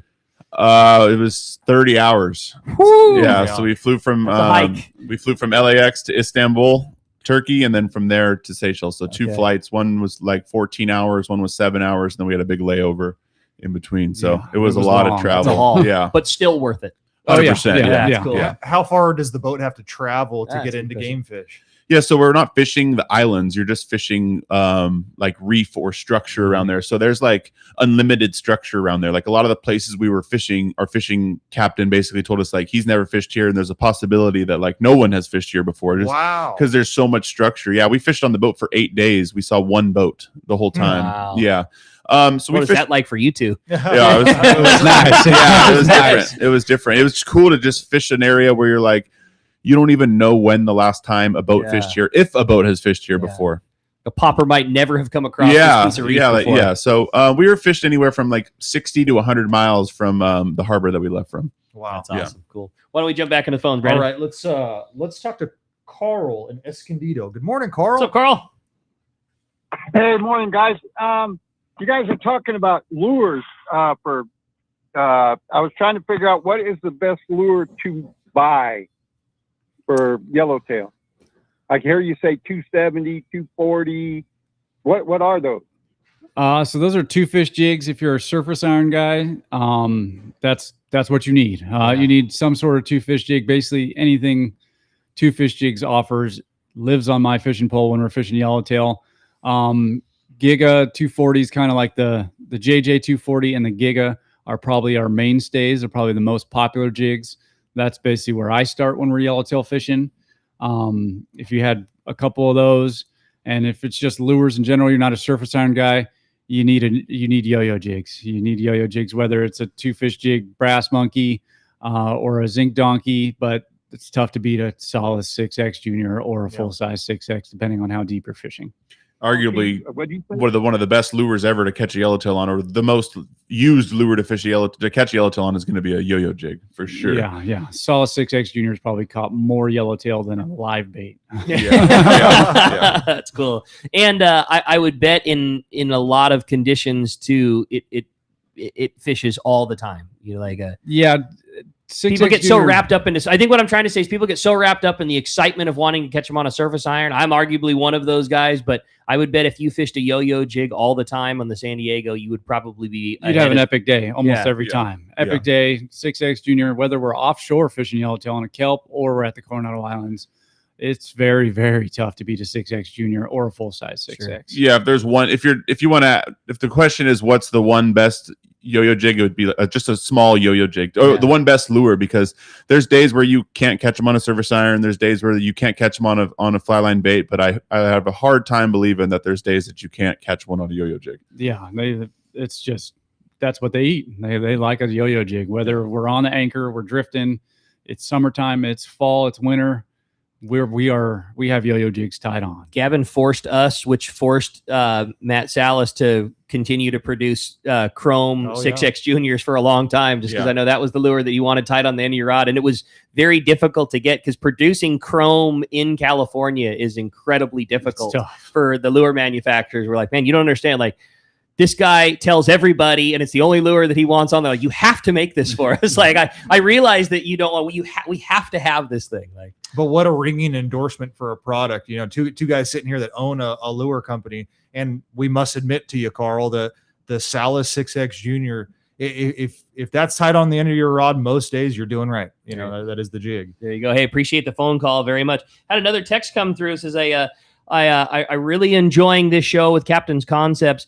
Could you one more time give me the rundown on how we become a member, but more importantly, how we interact with you guys? I have tackle purchasing questions I'm hoping to run by Matt or Gavin. So we run our system through a platform called Patreon. It's a similar setup to Instagram, the way that it looks. But if you just Google Captain's Concepts, it's the first thing that pops up. And then you would make a Patreon account, and then you would find Captain's Concepts on there. There's a picture of Matt and I on there. It's easy. You would pay for the subscription, and then you can access all of our videos through there. And then you can also direct message us through the app as well. So you can either just go onto your laptop and go onto Patreon, or you can also get the app on your phone. All phones, you can do that as well. One thing to mention is if you are signing up right now, is do it online first before you get the app, especially if you're an iPhone user. Apple has some weird surcharge where if you sign up through the Apple app, they add some sort of percentage. So it costs a little bit more. So when you're signing up, if you're first time, do it from your subscriber, desktop. Do it from, or just log in through like Safari. Okay, gotcha. Don't do it through the app first. Good to know. Yeah, Apple has a thing now where anyway, if you are going to, good tip. If you're going to buy something through the App Store, they surcharge it. So you'll see a different price if you go through the App Store versus if you go online, and that's not a price that me and Matt see. Yeah, sure. Captain Concept You're not sees. getting any. No, that's not going to us. Yeah. That's going to Apple. So it's a little bit. It makes it cheaper and easier. That's good. That's good info. And the other thing too, like I'll back you up on that, Steve, is like I have had multiple people that have come in with a list that Gavin had directly messaged, or even we've had scenarios at the show where, you guys were at the PCS show and Gavin walked a guy over. Oh, this is one of our subscribers and he's looking to get 3 reels, and we went over the things in the case. And I mean, you guys, I think that's almost a bigger benefit, is it's a direct link to you guys. Obviously you're on the boat and fishing, but when time allows, like, it's a direct opportunity to talk to you both, to get opinions on whatever it might be. Yeah, it's kind of hard to beat. Obviously, like as a passenger, if you get on the boat and you want to ask the captain and the crew a lot of questions about your tackle, but at that point, it's kind of almost too late. It's totally too late to get your tackle or the stuff that you need, or you're learning things throughout the trip. That's one of the reasons why we started it. Is I had so many people tell me like, man, I wish I would have known this before I went on this trip. A lot of the fishing is expensive, and it's a thing that you plan way ahead of time to do. And to get the info as you're on the trip, when it's kind of too late to adjust your tackle, or it's too late to kind of learn this stuff, it's kind of hard to beat asking the captain of your trip, hey, what do I need for my trip? It's a hard thing to beat. For less than the cost of a trip, you're covered for the entire year, and you'll have all of the info going forward. Yeah, exactly. And one thing I'll add is not every tackle shop is like Fisherman's Landing tackle shop. Yeah. If you go to certain tackle shops, you're not getting the right info. We get guys who are like, oh, I went here and got this. And it's like, they set you up with that? Yeah. That's terrible. That is one thing that drives me crazy. And obviously I'm biased because of the landing, but I hate it when somebody gets sold something that the shop has. And we sold them that because we didn't have anything if a guy comes into our shop looking for a 40-pound reel, I already know what my favorite 40-pound reel is, but that's not what we push on somebody. Like we have 25 different 40-pound reels that are in the case, and everybody's budget is different. And it's different if you only go fishing with Gavin or only go fishing with Matt. Like those two things are going to be different. And it drives me crazy that if a place is limited on what they have, they're only going to sell you what they have. And on the rare time that we don't have something, I'll tell somebody that too. Like, man, what you really need is this, and it's just not what we carry. You gotta go find that. Like I'm with you. Like bad info is it's bad. That's just bad. Yeah. And just to be able to buy the right equipment the first time is just that. It's alone is a lifesaver for people. Because I've had people that have come on my boat where they have like all the wrong tackle, but I could tell that they're really, really interested in fishing, and I'll just pull them off to the side. They come on like 3 trips in a month, and I could tell like they're an addict. I'm like, hey, if you're going to continue to do this, you got to get rid of all your tackle and buy all new stuff. So I have that. It happens all the time. So to be able to just do it once the first time, the savings on that alone is well worth it. The one thing I always say too, like, I'll never be afraid of telling a customer, like, when you need to buy the highest end version of something, and then when you also don't need to. Like a Torium is a fantastic reel. There are times and there are people that like, oh, dude, you need to spend the extra money and buy a Trinidad. Like, don't buy it now. Wait and save another 2 paychecks and buy this one. Or if you can save money and fish a Fathom or fish a whatever, like, there's plenty of that too. Like it doesn't need to be the Gucci, and sometimes it does need to be that. And that's one thing. Like I have reels that are $1,000. I have reels that are $200, and I fish them all. And a lot of times, I'm referring to the Fathom. Like that's just the reel for most of my fishing, and it's not the priciest reel, but it's just the workhorse. If you're going to invest, that's an awesome reel. You could buy more expensive reels, but we're going to tell you what the right reel is. Sure. More specifically, the black Fathom 2-speed. Yes. Yeah. I mean, Thank like God I said, those came back. There's no doubt in my mind, for my money, a Talica 2-speed is the greatest reel that was for my size, for how I fish.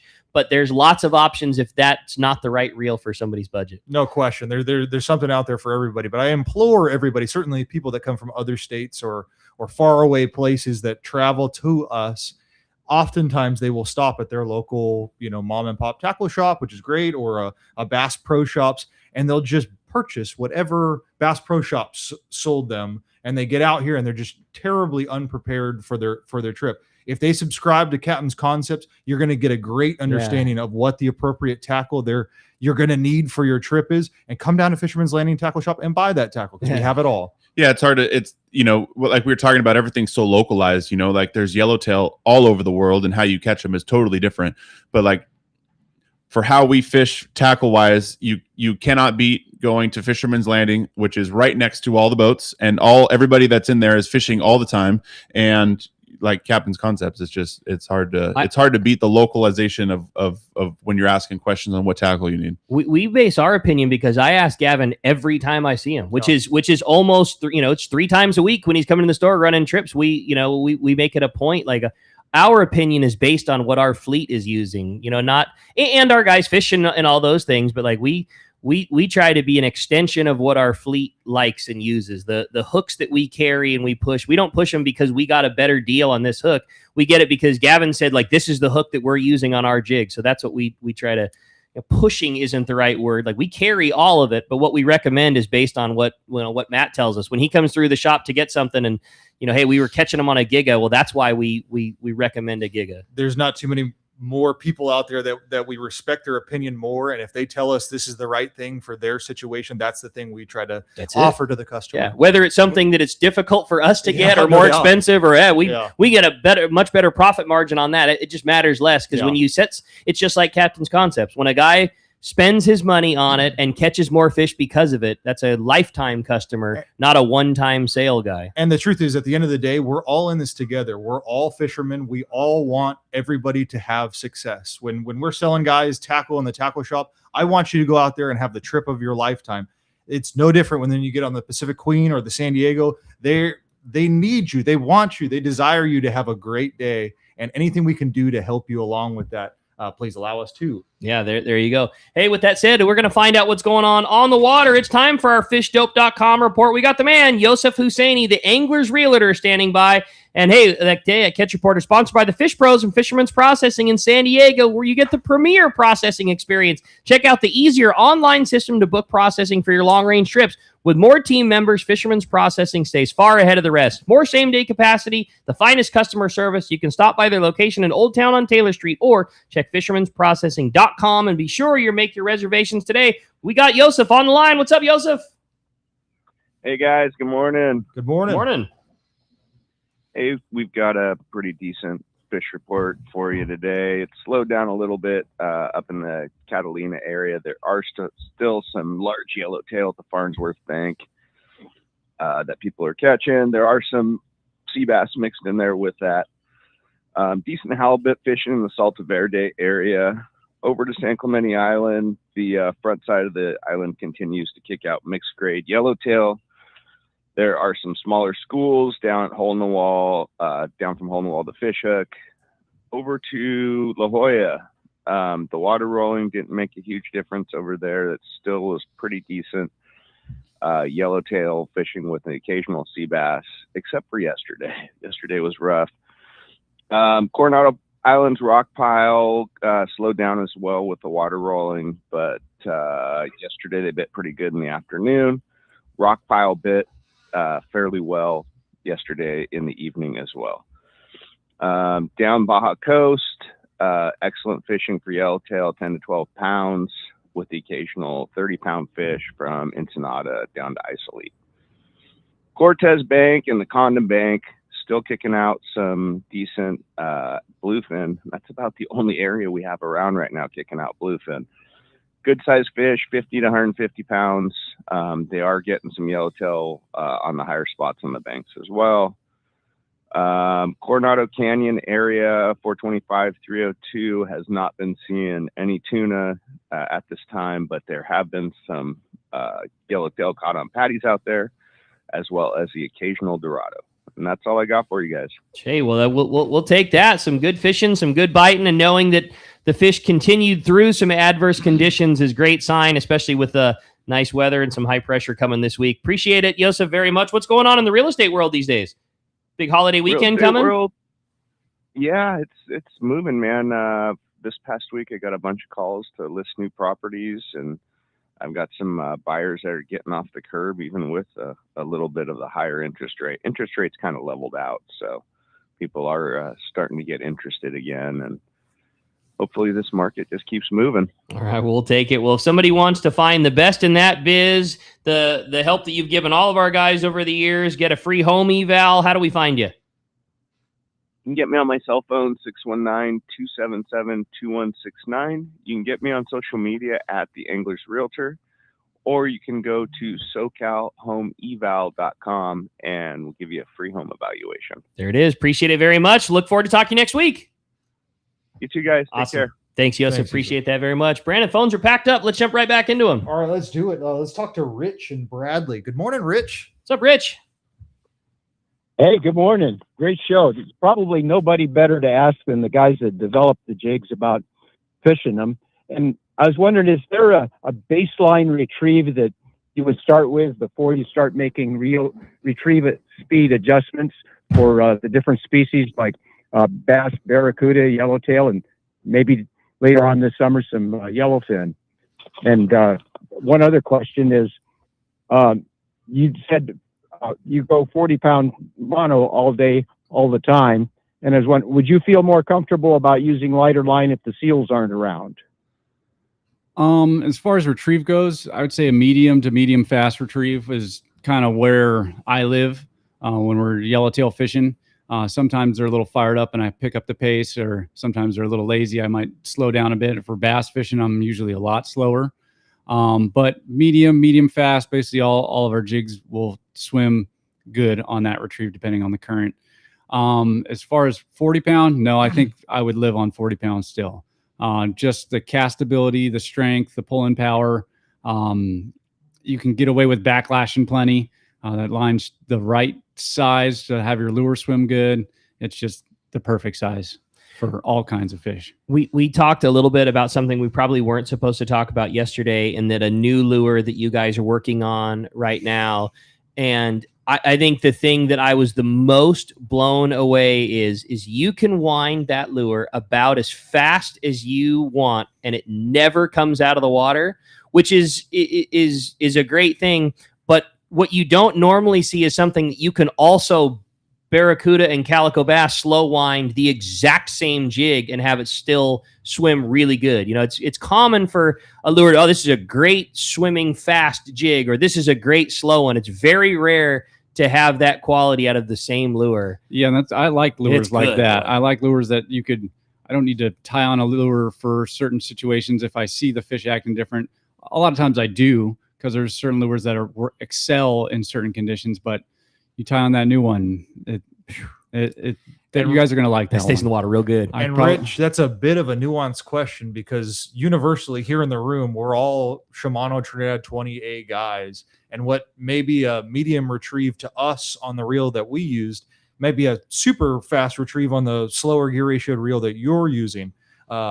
Depending on the reel that you're using, try to keep it at a pace into which that it's never popping out. It's never popping out, and it's a steady motion, and then add speed and reduce speed depending on what makes the jig swim better on your particular reel. Brenny, you talked about buzz yesterday on the show, and that was a buzz thing that, you know, when I was a kid, like at the extent of your cast, when you can't see the lure, you should still feel the lure. Dong, dong. Like you should feel it pulling back against the rod tip. Like your rod tip will tell you if your lure, if you're turning the handle at the right speed, even if you can't see it. No doubt. And you talk about a guy that could cast a lure and had all the lures in the game. That Buzz Byzantine was one of one. Yeah, that's one thing that I see a lot of guys do. They just cast and wind. You got to like swim the lure, depending on if you're coming up on a swell or going down on a swell. If there's big swell, the boat's getting pushed and pulled by that swell. So you got to adjust throughout the cast. And one thing we advocate at Two Fish Jigs, and I'm a huge fan of, is having a lure you could see at the extension of your cast. Yeah, so you can know exactly what's going on. If there's a fish chasing it, if you got a piece of grass on your jig, you know what the lure is doing at the extension of your cast. And when you are at the extension of your cast, you might want to wind a little bit a little bit faster than you are when you get closer to the boat. It's a testament to your guys' lure, because as a tackle store guy, it drives me crazy that I can't have a bone stock scrambled egg Two Fish jig. And Bralla said, like, that's not what we do. Everybody else does that. You want to see what your lure is doing, and you make colors that are appropriate for the fish, and as importantly, they're appropriate for you, to see what's going on. You want to see our lure swimming good, because it does. Yeah. I love it. Well, as you can hear, we got a great show going on. Lots of good info and lots still to come. And you're listening to Southern California's sport fishing voice, Let's Talk Hookup, on the Let's Talk Hookup app, Facebook Live, YouTube Live, and 97.3 The Fan.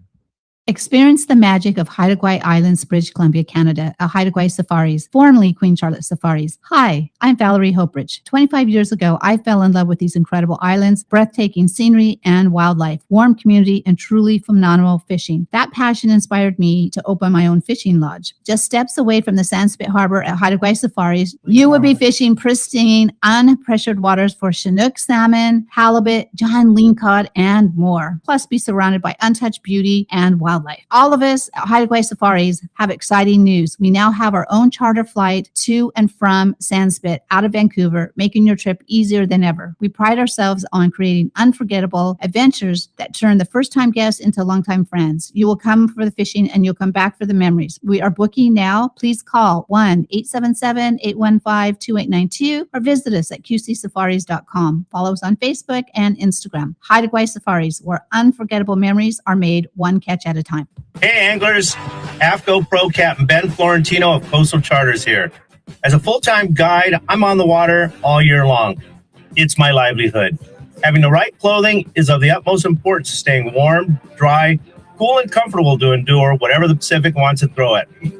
Thankfully, I'm equipped with AFCO clothing to keep me dialed season after season.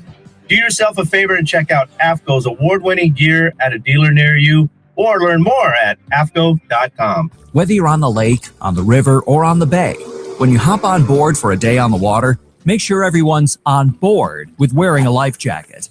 Life jackets save lives.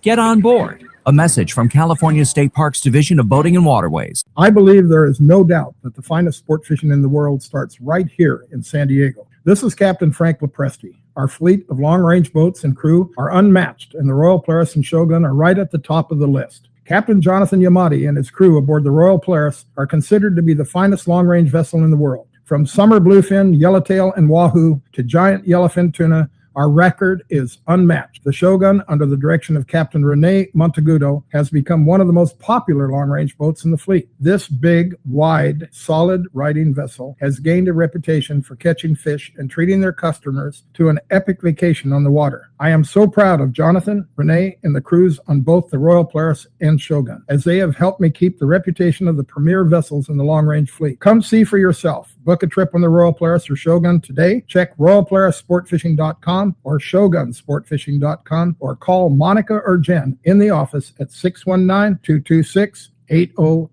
Ford is celebrating our country's 250th anniversary with big savings for you. Employee pricing is back at your local San Diego County Ford dealers. You pay what we pay across the full lineup of Ford trucks and SUVs. We're here for those who build America, those who believe that giving everything we've got today will pay for tomorrow. Who will drive America forward for 250 years to come? If that's who you are, you value what we value, and you should pay what we pay. Now get employee pricing across the Ford lineup. Go to your local San Diego County Ford dealer today. Welcome back to Let's Talk Hookup. We're having a blast here atop the sport fishing headquarters of the world.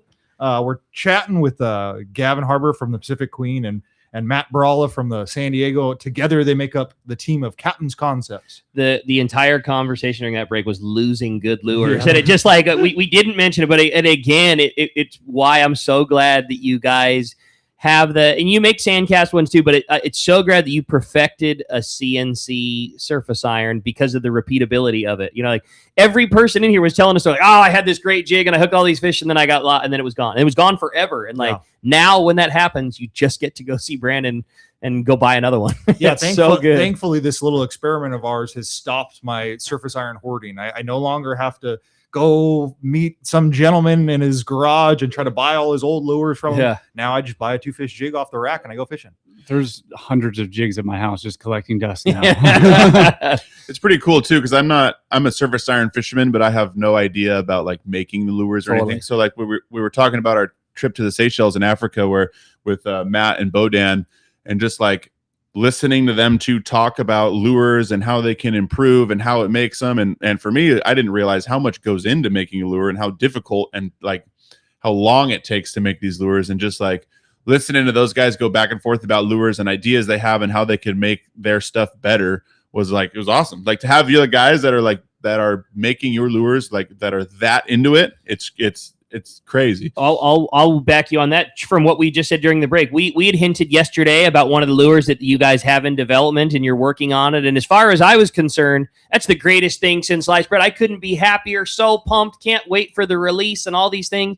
And Matt said, yeah, we're still working on it. Like, what's there to work on? It's perfect. Like, it's perfect in every way. Like, no, don't work on it. Like, no, we want to see it this. We want to see how it reacts if we do this to it, if we add this to it, if we take this away to it. Like, it's perfect already. I couldn't be happier, but that's not who's building your jigs. They want perfection, and I love that. There's probably not another lure for any fish in the world that gets real-time tested like a lure does tied onto Matt's rod. Yeah, you know, totally. like Yeah, a guy might take a lure out and try it for a day, and then maybe in 2 weeks try it again. But like these lures that you're tying on your rods Matt's fished them 7 days a week, every day, on good days, on bad days, and like everything in between. So like, to have that, there's literally probably no other lure in the world that gets tested as much before it gets put on the shelf as the 2-fish jig. That's the cool thing too. It's like I would always like when we started making lures, I would like, oh, maybe if I tied on something else, I could get some. And then it was just like, no, I don't need to tie anything else on. That's cool. If it's there's days where there's 3 yellowtail cod. Actually,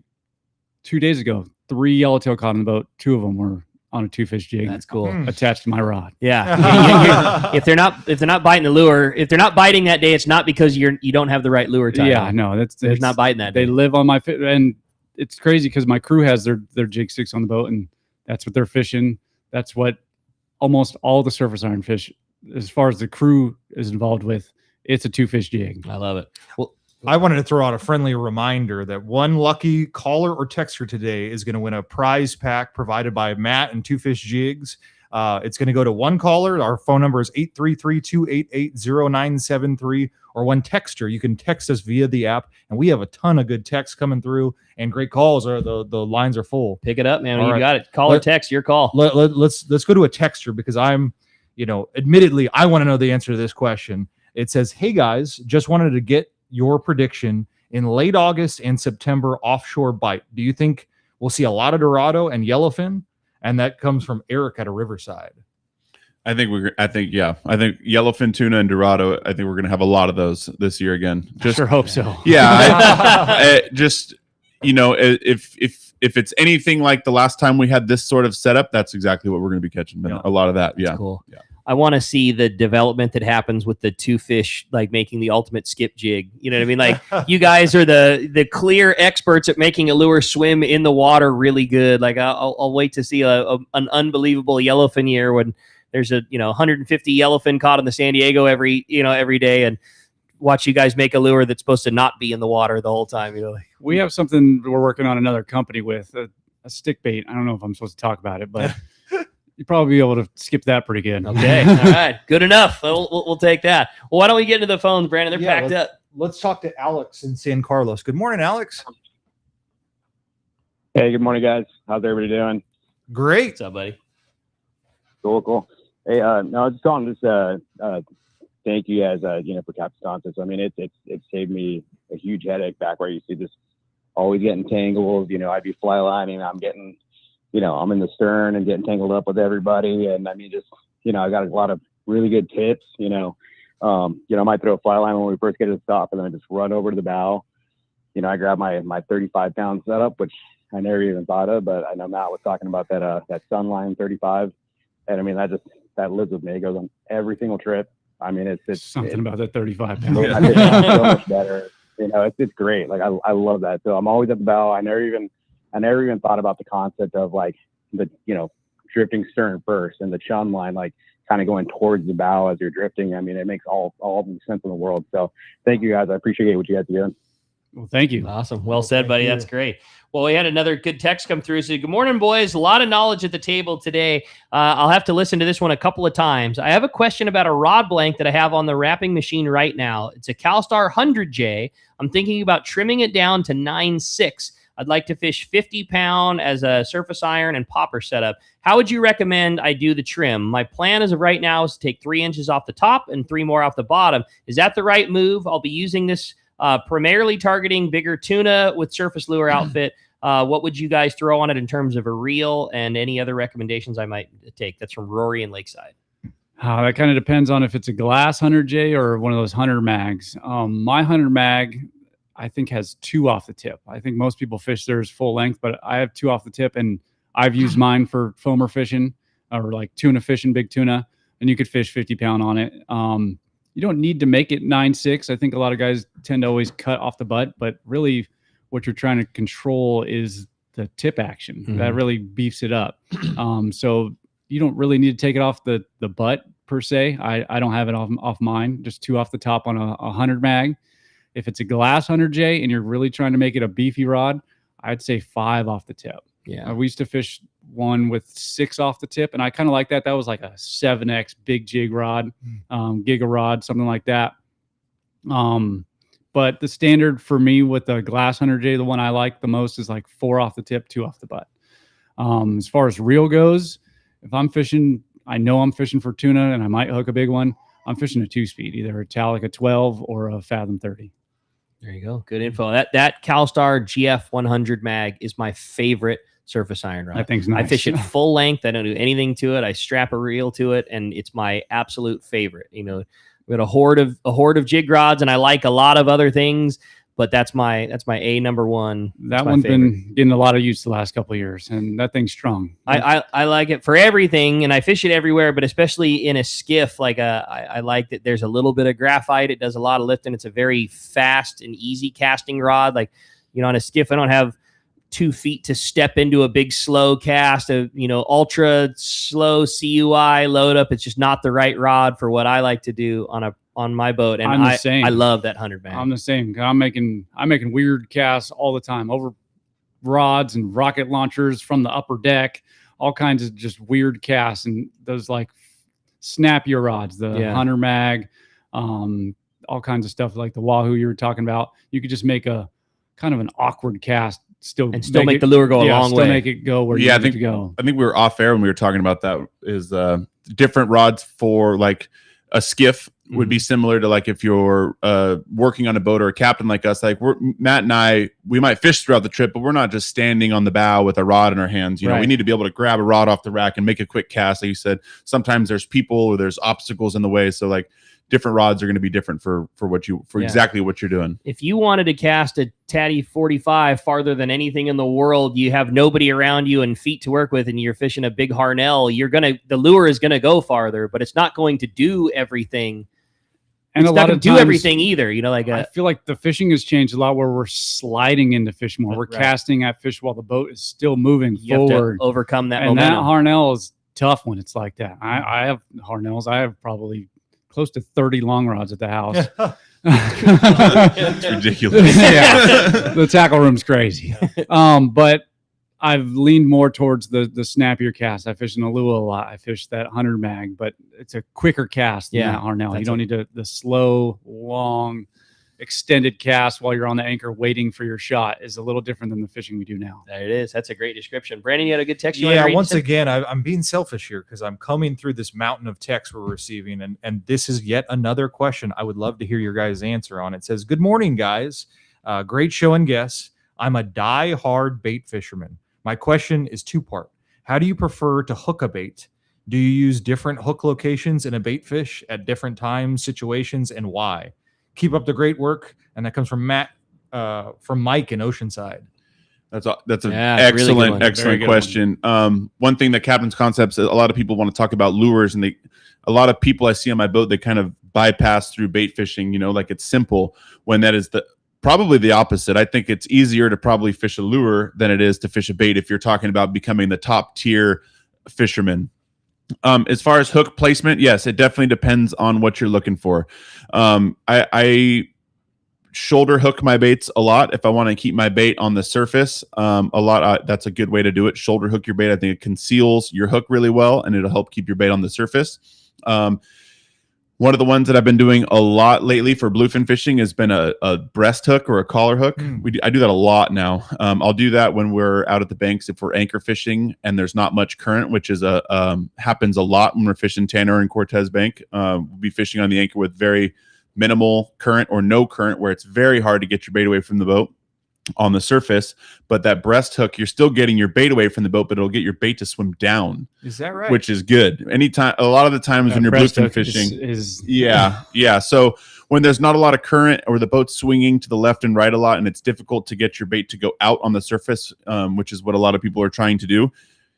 Breast hooking your bait and getting it to swim down, you're still getting your bait away from the boat and getting it to swim down, which is good, especially when there's not much current, because typically if there's not much current, the fish aren't going to be as aggressive. They're not going to be up on the surface boiling around, but there's still fish around the boat. So the breast hook is something that I think is kind of slept on, that not a lot of people think about or do, but it's like, it is nasty way to fish. You guys have a video of that? Multiple, yeah. It's easy to hear that, but that's the beauty of what you guys do. Is you don't just hear it, you get to see it. You get to watch Gavin or Matt pull a sardine out of the tank. This is where you put the hook into them. This is how you do it. And you do it here because it'll survive a cast, or it'll do this or whatever. Like you get to see all that. And the thing too that we like really try and teach people is there's like this question, there's not a one answer. Right. Like, oh, I just shoulder hook my bait and that's what I do. You know, it's definitely condition dependent and how the fish are acting. So like one thing we're talking about when I was saying like very specific, fishing the anchor with no current when the boat's swinging around, like that's a very, very specific thing that the boat's doing. So like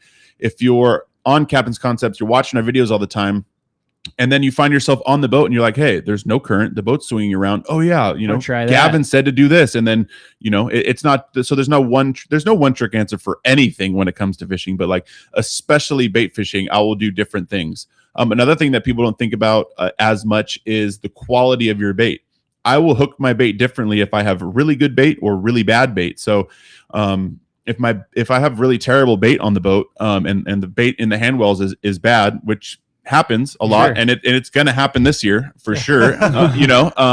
Is how you hook your bait with bad bait makes a big difference as well. So I could talk about this for a half hour, you know what I mean? But we've talked about it on Captain's Concepts. There's a bunch of different videos about it, but it's bait fishing is art. Is an art, and it's 100%. one of those things where you can. That's one of those like 10% of the fishermen catch 90% of the fish. When it comes to very finicky live bait fishing, 100%. That it will happen bait fishing. I've fished on long trips with Brandon where I've watched him catch a tremendous amount of fish because it was hooking your bait at that particular time was it was only about getting it as far away from the boat as you could to just wind it back again. And all of the bites were going to come when that bait was being wound back to the boat. And, it was all, everybody likes to pin their bait on in a way that it shoots away from the boat or does all these things to hopefully get a quick bite. And that's not what it took to get a bite on that trip. And like, I can't long soak a bait at all. Like I don't have it in my bones. I'm not good at like, I struggle with that. Yeah. Too. I need to pin a bait on. And if I don't have a bite in 15 seconds, it's probably not going, my It's patience not is already happening. going out the Yeah. door. Yeah.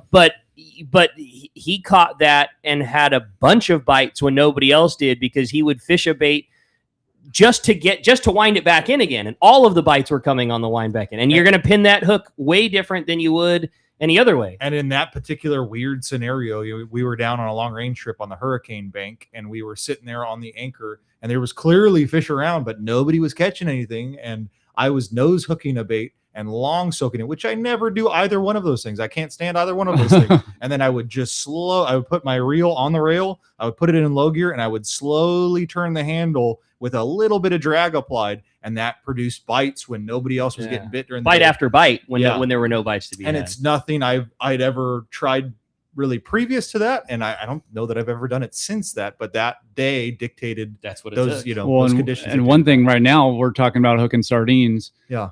Well, where are the sardines at? Sure, yeah. So I just did a video about fishing with anchovies, and one thing, it's basically there's usually like a couple ways that people hook an anchovy. It's either collar hook or nose hook.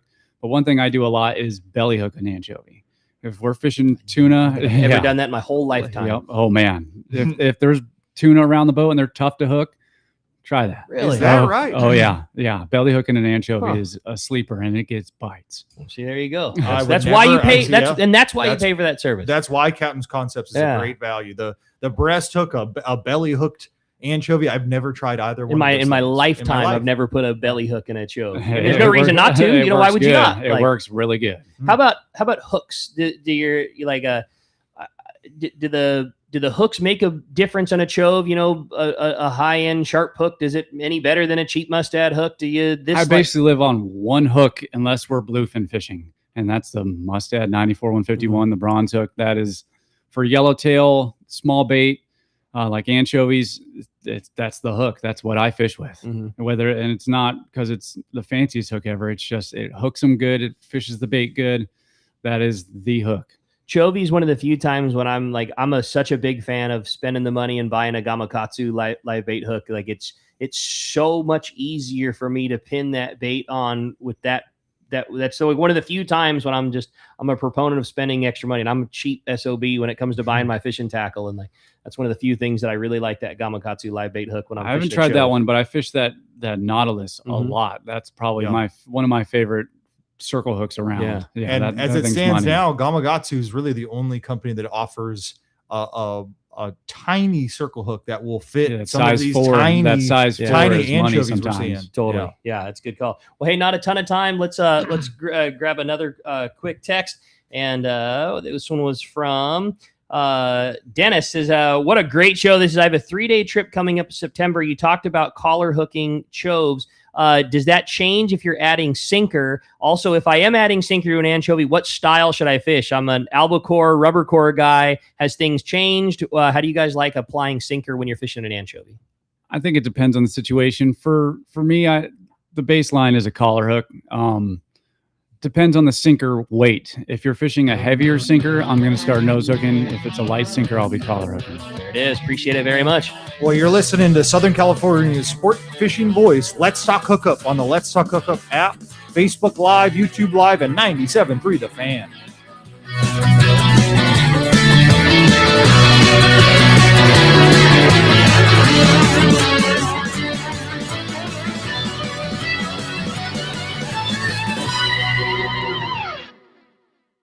The name that stands out among anglers is Fisherman's Landing, your top choice in local and long-range fishing. Our hardworking crew will make your fishing experience one to remember. We offer the finest open party trips from 1 to 3 days, the best charter boats available, and of course, our world-renowned long-range fleet is second to none. Fisherman's Landing is a full-service sport fishing operation offering great half-day trips on the Dolphin and full-day trips on the spacious and comfortable 85-foot Liberty. With bunks for your comfort, a huge bait capacity, and RSW fish holds to keep your catch fresh. Fisherman's Landing also boasts the best captains and crews in the business, from seasoned veterans to our young future legends. All our open party trips from half-day, full, or 1 to 3 day trips can be easily booked online at fishermanslanding.com or give us a call at 619-221-8500. I'll see you at Fisherman's Landing in San Diego. Hey guys, this is Ali Husseini from Local Knowledge and BD Outdoors. I'm a lucky guy in so many ways, and one thing I'm really grateful for is my little brother, Yosef. Yosef is not only a fellow angler, but he's also an amazing realtor that specializes in helping us in the angling community find the ultimate home. If you own a home, get a free no-obligation evaluation online now by typing in SoCalHomeEval.com. That's SoCalHomeEval.com. All you do is put in your address, and you'll get a home value report immediately sent to your email. No pressure, no obligations, just answers. Yosef is the SoCal real estate go-to guy. He's helped me and so many of my fellow fishing buddies find what they're looking for in a home. He knows anglers and he understands the real estate market. Not only that, but he's also a really nice guy. How many brothers can you say that about? Go to SoCalHomeEval.com and find out where you stand in the real estate market, and then get with Yosef and find your ultimate home. Again, go to SoCalHomeEval.com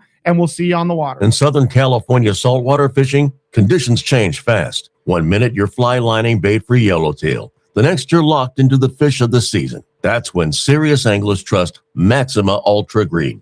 Known for legendary strength, superior abrasion resistance, and dependable knot performance. Maxima Ultra Green gives you the confidence to fish hard around kelp, rocks, structure, and offshore chaos. From local calicos and sea bass to tuna pushing down the coast, this is the line anglers have trusted for generations. And when the pressure's on, Ultra Green's low visibility finish helps keep your presentation natural in clear Southern California water. Whether you're fishing Long Beach, Dana Point, Newport, Oceanside, or running offshore from San Diego, spool up with the line built to perform when it matters most. Ask for Maxima Ultra Green at your local tackle shops throughout Southern California. Learn more at MaximaFishingLine.com. Maxima Ultra Green. Best by test. Shimano makes the finest fishing reels on the market, but they are always striving to make the best even better. Introducing the new Tranx 400B reel. This powerhouse low-profile bait casting reel is built for throwing big baits at the toughest fish that swim.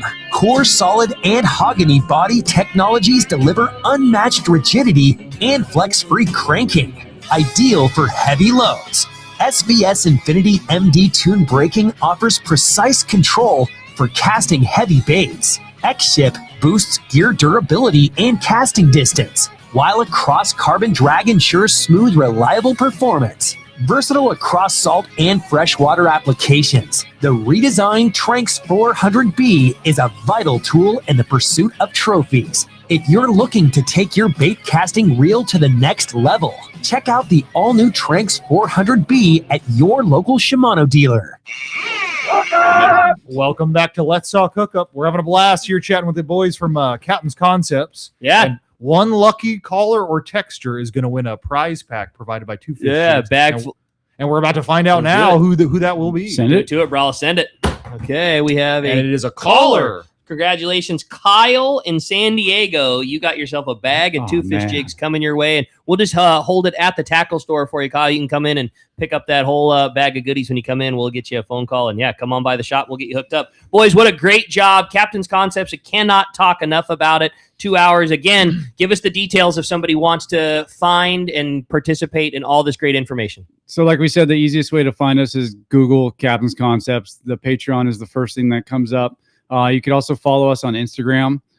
We usually post on our story if we just made a video, and you can click the link through the video through the post there. We're a little active on Instagram. You can follow along there, but Google Captain's Concepts. It'll take you right there. Cannot possibly recommend it enough. Fantastic job, you guys. Really appreciate it, and we'll look forward to keeping in touch with you throughout the season.